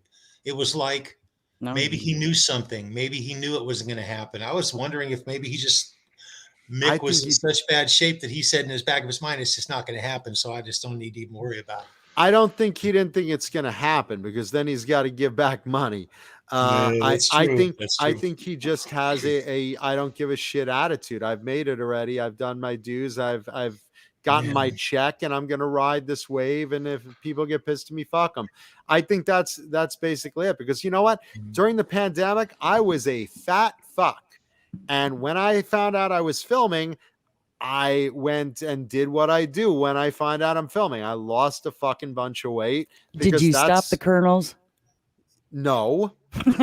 Colonel's delicious gourmet popping corn? Absolutely not. Popcorn's healthy. Things you Popcorn's just a can't healthy do, snack. John. That's the way it is. Popcorn's a delicious snack. And I love that stuff. But seriously, you know, I lost a bunch of weight because I know what I look like on camera. And there's a difference between, you know, doing casual shows for fun and labor of love and fans, and doing, I'm paying you, Mankuta, to go on my movie set and do my script. Yes, sir. I need you to be thin. Yes, sir. I'm going to fucking lose weight because I'm paid to do that. Vince needs to do that as well. And Sandra, to your point real quick, I'm sorry to ramble. I understand drug use has a long-term effect, and Vince was partying his ass off for a while. With that said, I think the best performance that he ever gave was during the Dr. Feelgood tour when he was off all substances. So now assuming... So was Tommy. I think Tommy had just come out of rehab too. They all were very clean, and they put an incredible tour together. So with that said, I'm just curious, they were clean then and they were able to perform then. Do you think now that, you know, they're again supposedly clean, that just suddenly that long-term effects came up on you? And again, I'm not sure. I don't know, you know, but I'd like your opinion on it. I mean, do you think it just somebody caught up? told me that I had a friend who was... I had a friend once too, and then I learned. She was in AA, and what she learned and told me is that how many ever years you spend drinking, once you quit drinking and stay that way, it takes as that many years to regain what your brain lost while you were drinking all those years. So I think some of it is, well, I'm pretty damn sure some of it is just, you know, brain damage from substance abuse, and now he has trouble remembering. It's gonna come back and bite you in the ass sooner or later. I agree with that. But when she told me that it took as many years to gain it back as it did to lose it, that kind of struck a chord, and I was like, wow. Wow. That's a hard one to deal with. Yeah. I mean, it makes sense because you can regain certain things, you know, as far as brain function, all that kind of stuff. But you got to think about it coming back like a muscle. It's going to take time. It is. Well, and if you stop and then you start and you go to rehab and you're clean for a while, and then, you know, you fall back into it, you're just, you know, you're prolonging the inevitable, really. Yeah. You can only put so many miles on a rock star, you guys. Yeah. So Analog Kid, and what do you think's going to happen with this Motley tour? I don't know. I mean, it's just like the Aussie thing that just got moved to 2023. A lot of people are saying both those tours will never happen. But the way I look at it is, I don't think he gives a shit one way or the other. As long as he shows up and does his performance that we all bash, he doesn't care. He just wants the check. Yeah, I agree. Is it true, 1,000%, brother? 1,000%. Do you guys know if it's true that Motley Crue sold their entire catalog for $150 million? Yes, that is confirmed. That is true. Okay. 150 million. And who, you guys think that's a lot or a little? That's a lot. I think they should have never did that. Stevie Nicks sold for 80 million. Anytime any of them songs get played now, they're not going to get shit. I don't know. Like the way I took it is they're looking at it from their point of view, as far as, you know, they're at a certain age, they're getting a certain amount of money. Who gives a shit about anything else? When the Beach Boys sold, their manager sold their, they called it the Sea of Tunes, I believe it was. They sold it for $150,000, and it has made more than $250 million since. So Motley Crue's music is worth a lot more than that. It really is. But what are the boys going to do? Do they need any more money? How much money do they need?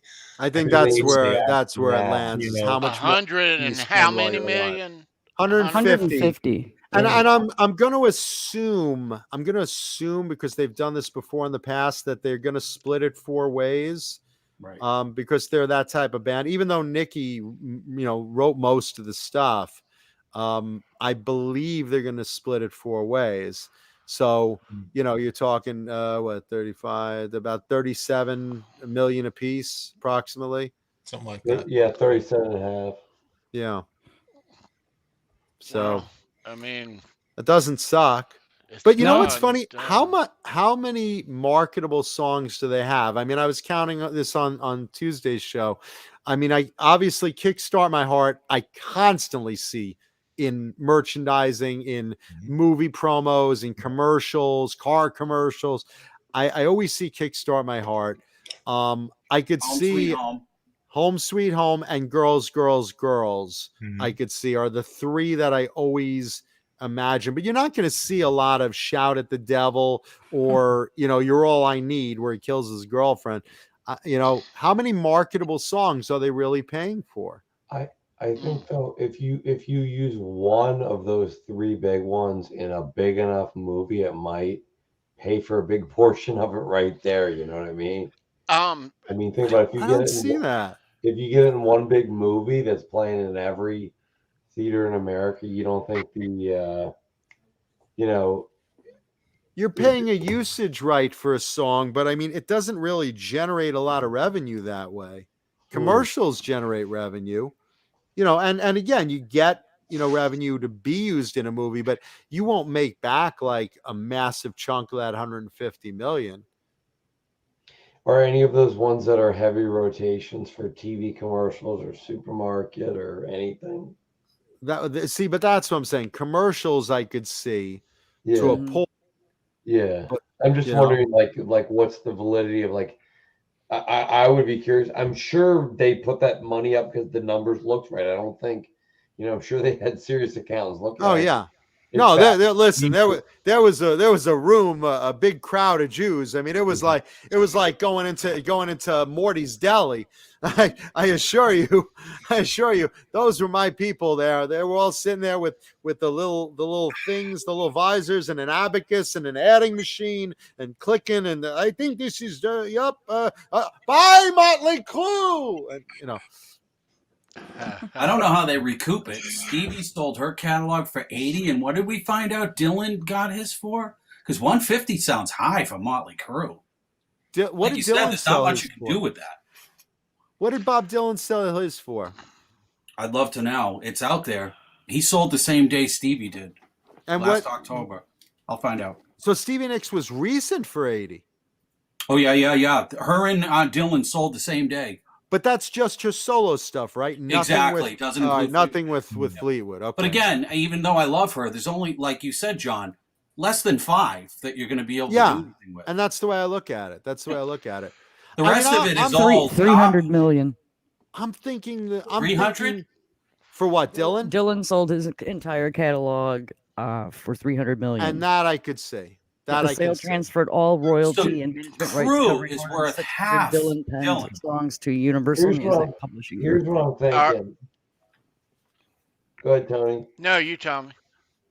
I was just going to say real quick, I'm thinking they have some complex algorithm that essentially, if you were to, break it down to a 3rd grade level, is probably, we look at whatever current contracts you have for your current catalog and then have some sort of variable that says, for how popular the album was in the future, you might have this percentage chance to have that song used.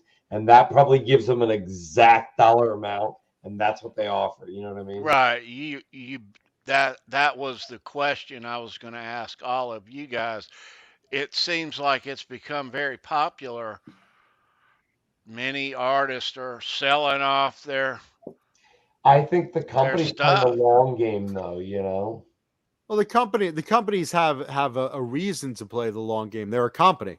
They're going for the longevity of their company, too, right? Yeah. There's one company in particular that's trying to buy up 30% of all the known rock music ever created since the 50s. He wants to own 30%, much like they did with the venues, like they did with the radio stations. It's the same idea. He wants to own 30% of the what they call the rock canon that was recorded from 1950 till probably like the 90s, and own 30% of it. And they're offering a lot of money up front. But like you said, John, I don't really see how they're ever going to recoup that unless they're trying to inflate it. I mean, Keith Campbell brings up they use "Don't Go Away Mad" in a commercial. I could see that one being a marketable and remarketable one. And Christopher Livesawa brought up a realtor could buy the rights for "Home Sweet Home." I mean, there are a lot of things. Smoking in the boys' room in a commercial. That's not their song. Right. Oh no, that ain't. That's a cover. That's a cover. Brownsville Station. No, but Christopher Livesawa bringing up "Home Sweet Home," I could see a lot of uses for that song. You know, a mother coming home with a meatloaf, and you know that could be a supermarket. That could be a Christmas commercial. I mean, there's a lot of use of that song. I think the big move that a company should do out of the gate buying Motley Crue is make like an ultimate box set kind of thing, just to recoup out of the gate something from the fans while the fans are alive. You know, I would try to market it around Christmas and make like sort of like the way Zeppelin did their box set back in the day, you know. Try to make it like one of those nostalgic Christmas gifts and recoup a certain amount of money at least on that. While this is on my mind, we did not mention this during the earlier portions of the Cinderella parts, but John, didn't Cinderella appear in the Wayne's World movie? Cinderella. I mean, Alice Cooper did. Was Cinderella in there somewhere? Yeah, they did. They did. Hot and Bothered. I mean, I haven't seen Wayne's World in a while. I don't remember them in there. What is it? They went to a concert or something? I think they were in the movie, or at least the music. Let's see. Maybe they recorded that song for the soundtrack. That I don't remember. I don't remember them in the movie. Yeah, neither do I. I only remember Alice Cooper. Yes. Cinderella performs in the music Hot and Bothered. 1992 film Wayne's World, recorded for Reprise Records. So yeah, you were right. Is it Wayne's World 2 or Wayne's World 1? Must be 2. This just says Wayne's World, filmed in 1992. Yeah, so whichever it does one say was, it. Does say it. Good memory, Tony. Jeez, man. Great Jay memory, Tom. Jay Great. would know. Tony, do you know all the lyrics to Motley Crue songs? Because you may get on stage and save the stadium tour. Your memory's way better than Vince's. I think I might know the set, and the words I don't know, maybe I could mumble along a little better than Vince can. So, well, Vince also does the Passover. Teleprompter has been part of concerts since the early 90s. Vince does the Passover. He's like, how many you ready to sing some? I don't think when Vince I get high, I don't think he needs the teleprompter. My heart, oops, kick Scott. Yeah. Why, TK? Oh, he's not going to bother reading them. Hey, I gotta say one thing though. I saw a show. He can't sing them. He knows them. He just can't sing them. He did a show about 3 months ago, and it was a really halfway decent show. He sang the whole show. Yeah, I don't remember the date or anything. I watched the whole show on YouTube. I even made some comments with a couple of, maybe even somebody here in the chat. It was a little unique. I didn't expect it, but it was a good show, John. I'm sorry, a little eunuch? It was a good show. Oh, I thought Vince became a eunuch. He sang. He did a pretty darn good job. Where's that Vince? If he could. The problem is it was one show out of a few. You know, it was like this one. So consistently over a tour, I don't know. But I hope he does, and I hope he drops a little weight, and I hope he at least brings back something like the old Vince would. I hope he drops a lot of weight and brings back even just some, and just to be clear about the weight, though, dropping weight is a sign he's taking care of himself. And if he's taking care of himself and going to work, he's taking care of his voice, and he's doing neither. Well, the reason I was talking about the weight thing, I watched another video that was the opposite of the one I was just talking about. That was a complete train wreck, and he had to stop because he lost his wind. He couldn't breathe. He lost his ability to breathe while he was singing. And that's what a vocalist needs. Yeah. I mean, let's put it this way. First of all, you needed to sing, and you needed to run back and forth around the stage like a kid. Right. That's right. Yeah. I hope he brings it. I hope he can at least show up and bring it. I hope Mick is physically able to, even if sit in a chair. I would love to hear that tour is a success. I would love to. And for Def Leppard and Poison, I have no doubt it will be. CC's playing great, man. CC's, God, I wouldn't have expected that, John. Brett sounds terrific. Yes, Brett looks and sounds terrific. Yes, he does. Yes, he does. I'm going to give you my take on this stadium tour. And I think that Motley Crue played their last show on New Year's Eve 2015. I don't think this tour, as many things as have happened along the way, I say my crystal ball says forget it. It's not even going to happen. I don't disagree with you. I hate to say it. I don't disagree with you. I hope you're wrong. Yeah. Right. I hope you're wrong. Sure. Nah, I think they're, sometimes the fans know when they're done, and they don't even know. No. They're done. Do you think the Aussie tour happens in 2023? No. I would. I don't see it. I don't see it. I see him going back in the studio. Continue to put out some studio stuff. Yeah, we haven't seen probably the last studio work. We hope. Studio work, I see him doing until God forbid he takes him. But what I hope for Ozzy is that he retires and enjoys his grandkids. There you go. Hey, come on, grandkids! Get away from my wife. She'll only cheat you out of money. There you go. Well, just to bring me your retire, piggy banks. He can take care of himself. Sharon's sitting there turning upside down the piggy banks. Yeah. Gotta buy another house. You kids don't need this money right now. You're too young for money. Yeah. Yeah, I worry about Ozzy and his health. Yeah. And Keith H brings up, I heard Poison could have had Slash, but they went with CC. Yes, right. Slash was one of the final pieces, final people that auditioned for Poison.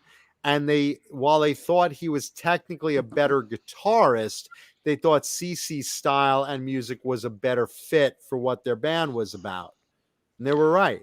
Right. Plus, Slash, too, in his book, said that there was no way that he was going to do the little bit that they used to do. Hi, I'm Brett. Hi, I'm Ricky. Hi, I'm, he said. Yeah, well, he wasn't into the makeup thing, and yet, he didn't have to do that with Guns N' Roses. Axl Rose did initially. He started out all glammy, but no, he could have absolutely been the guitarist of Poison, but CC. I mean, they made the right decision. Poison was a brand, and look, Slash. I hope someday he amounts to something. I heard he's a good player. I think some band will snap him up. Some band will snap him up. John, I wish you could have seen Tony down there at the last show we saw. We just went and saw Guns N' Roses a couple of months ago, and show ends, and I'm looking at Tony's son. I said, "Where's your dad?" And he turns around, he points down towards the stage, and there's Tony in front of Slash. They're about 6 feet from each other. and Slash is throwing picks to Tony, and they keep curving over to the side because he can't throw with the dart. And it was Tony's there beautiful. with a butterfly net. I'm It like, was Slash, you beautiful, man. suck. It was You're a beautiful. horrible shot, dude. Well, that's why he wasn't in sports in school. And This is what a guy Tony is. After the whole thing, he didn't get a pick. I mean, and Slash went back and got more picks and came back, John, and threw more and kept missing. I said, Tony, dude, that's a bummer, didn't it? Tony looks at me without even skipping a beat. He goes, Charles, you know how many picks I've caught from that guy? Just like that, just right over his back. No problem, man. Slash throwing picks. He's like the stormtrooper of heavy metal. He just can't hit the target. You know, he can. It was priceless. He does this overhand thing like that. And the man, flick. I was so close. I was as close from me to you, John. All you got to do is toss it to me underhanded, dude. It was like he was trying too hard. You know what I've seen people do, and this is pretty smart trick for you guys and girls that want to catch a pick at a show. That you bring a baseball cap and you put it down, and they think it's like a game. They try to get it in the hat, and I've seen it work so many times. Yeah. Wow, that's brilliant. Yeah, very cool. That's right. No, I never would have thought of it, but I see it at shows. I was like, oh, that's a great fucking idea. And the guitarists are drawn right to it. It's like, oh, hey, you know. Yeah. And just don't sit next to Sharon Osbourne. Thank you. She'll take it right out. Nice.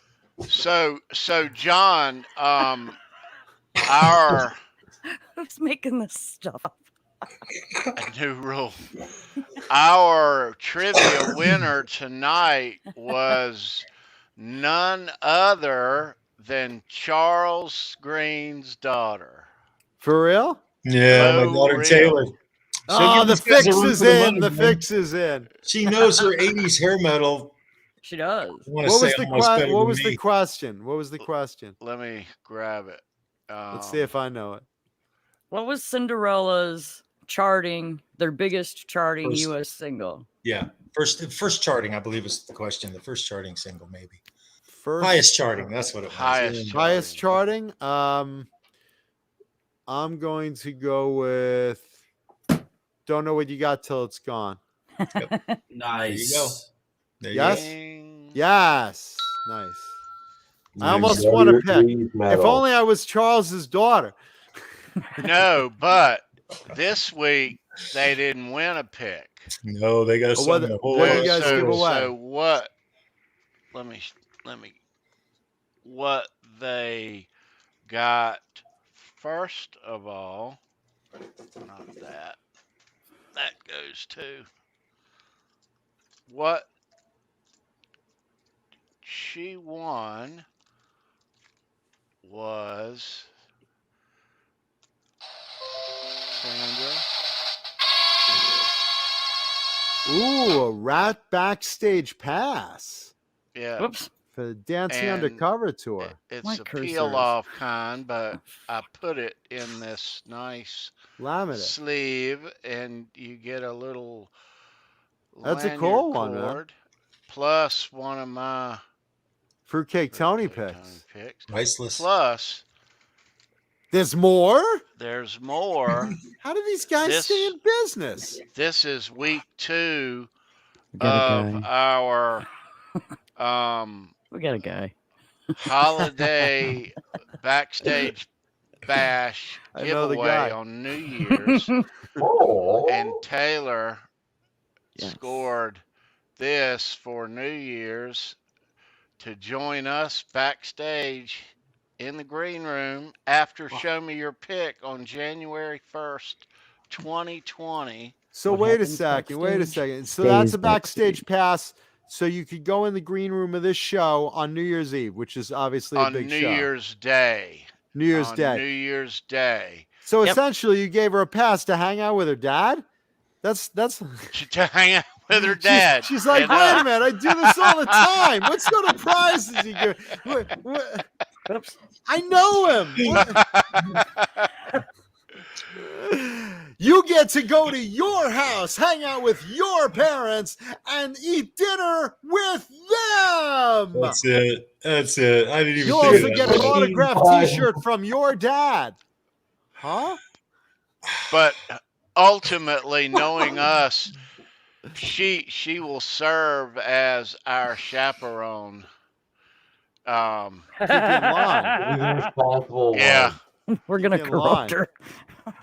But we will be joined with last week's winner, Christopher Livesour and Dan of New Jersey, Yeah, guys. plus Taylor from this week, plus on the 18th, next week's winner will get a pass and join us backstage. And the week after is the 25th, Saturday, Christmas. There will be baby. no show on that day.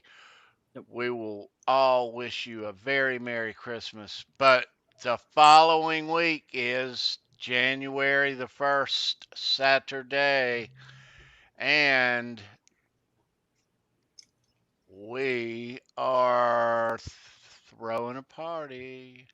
Look at this. The first ever Show Me Your Pick backstage holiday bash. I love the graphic, by the way. Yep, so it's just a way to thank the awesome viewers, and to as awesome as they are in the chat, we're inviting them into the green room to hang out, have a drink. So you're sending him a drink? But too, backstage, we will mail you an alcoholic beverage. Backstage, after Show Me Your Pick airs on New Year's Day, for the winners, there will be trivia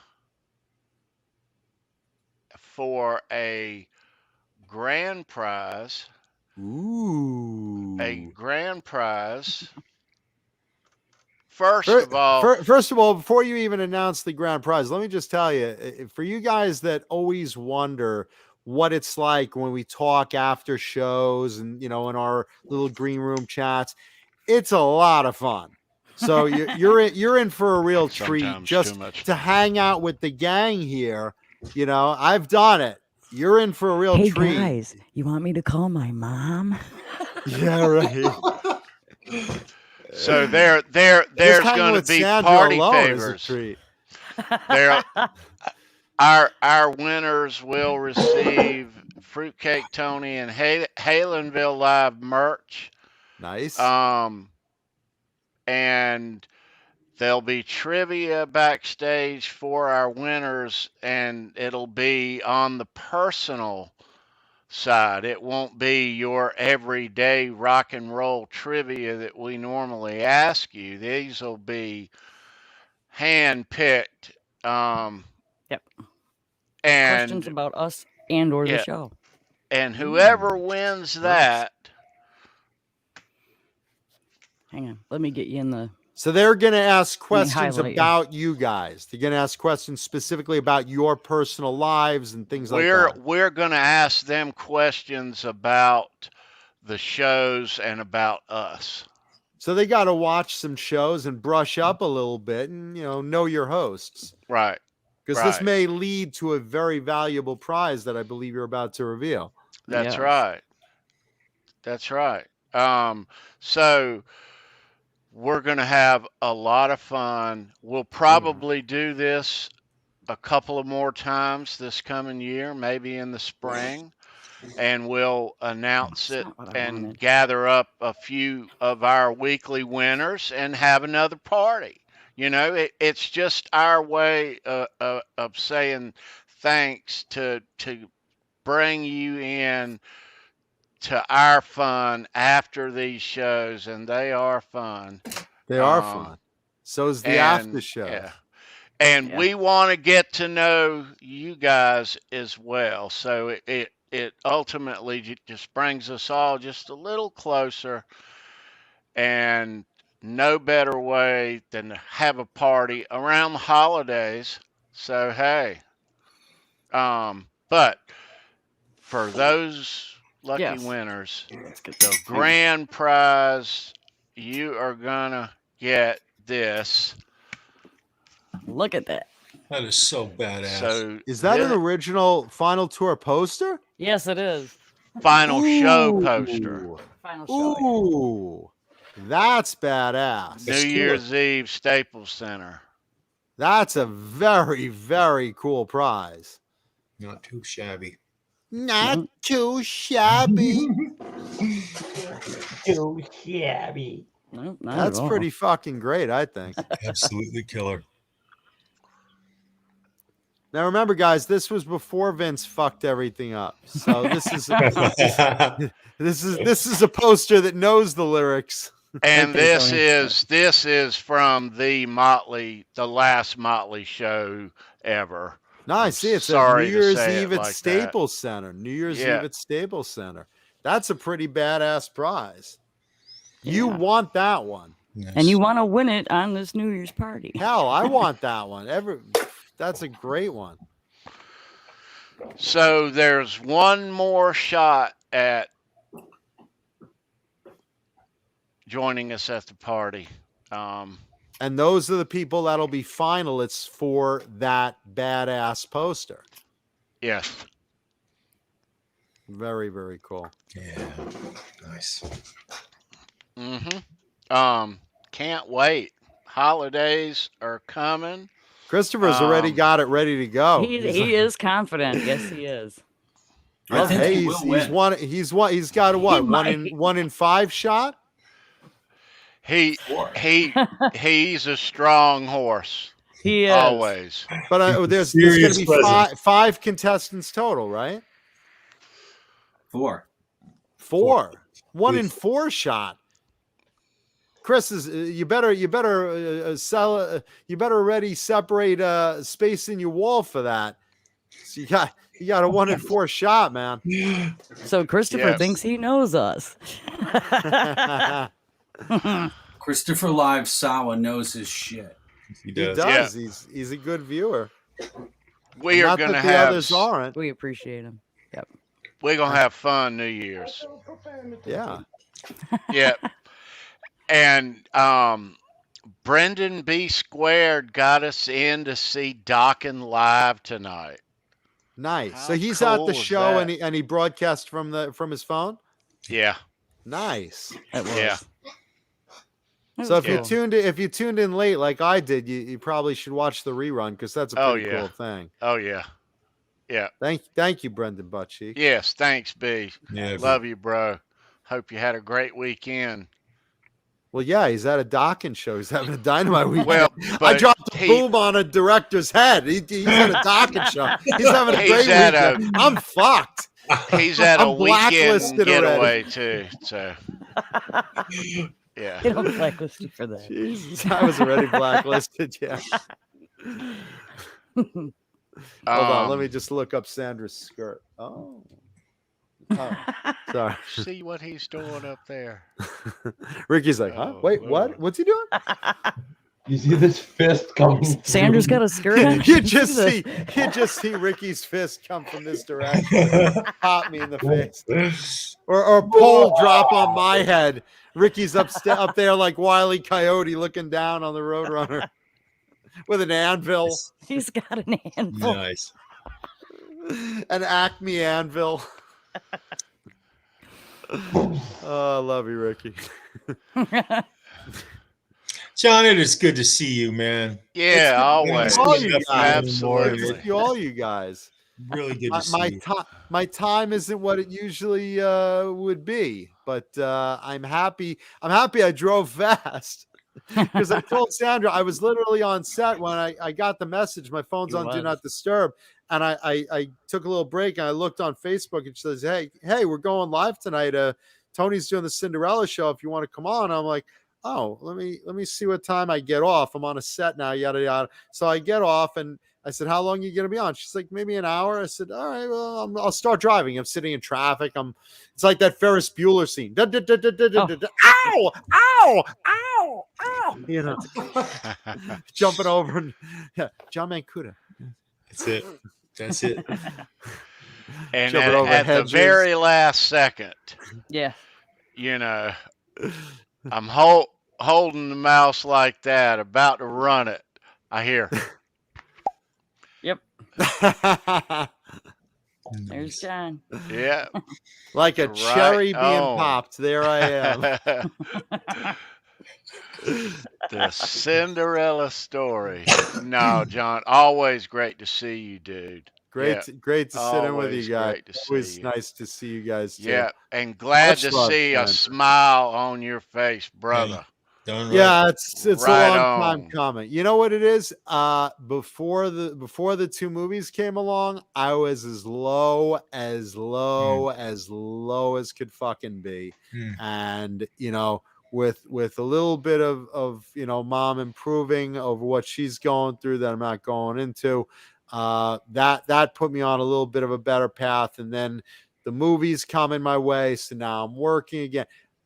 That really raised me a lot. Oh yeah, of course. Oh yeah. Oh yeah. Yeah. You posted stuff while you were shooting, and you could see the spark, bro. You could. Right on. Yeah. Because you know what? I say this every day I go to a movie set. I said, you know, I see anyone that's like kind of schlumping around. I'm like, do you know why I'm in a good mood? No. Why are you in a good mood? Because I'm working. No shit. Yep. I'm working in the movies. Yep. Yep. You're working in the movies. Do you know how many people would kill to visit this set, much less fucking work here or be on a screen or make money doing this? Yep. I mean, fucking that craft services table is a buffet of junk food, free, all you can eat. Are you kidding? Yeah. Yeah. It's a mindset too. If people just traded two words, have to and get to, it'd make all the difference in the world. Like, I don't have to go to work. I get to go to work. Oh yeah. That's a great way of looking at it. That's right. Mm-hmm. Just a simple 2-word little, you know, change your whole mindset. Blow job, free cash. I'm just throwing a few out there. Yeah. Don't have to suck a dick. You get to suck a dick. All right. Anyways, I should say that the next time I run into a End the girl. show. Would you like to suck my dick? I don't have to suck your dick. No, you get to suck my dick. Well, I get to call the police. Positive attitude. Oh man. I don't have to arrest you, Mankuta. I get to arrest you. Yeah. That's great. I don't have to kick you in the balls. I get to. I get to. If you could only be a fly on the wall backstage, which you get to be on New Year's. I'm going to unzip my fly backstage. Nice. John, we're not supposed to tell them what's happening on New Year's, all right? Right. The ball's dropping not from Times Square, but from my pants. All right. Okay. Guys and gals in the chat, thanks so much for being here. You guys are awesome. Love you guys. Awesome. Love you Thanks guys. for staying late with us. Or if you're watching a rerun, thanks for coming back and watching a rerun of it. Yeah. Thanks for coming back. Thought it was over. Made a sandwich. We're still on with John. And thanks for coming on, John. Yeah. Thanks for having me. Seriously, it's great to see you guys. It really is. Awesome. Especially during the holidays. And let me just put this out there because it's always nice to see friends you don't get to see a lot. And this is just my message to everyone out there. We don't all have families. We don't all have close friends. Check on the other people that are in your life.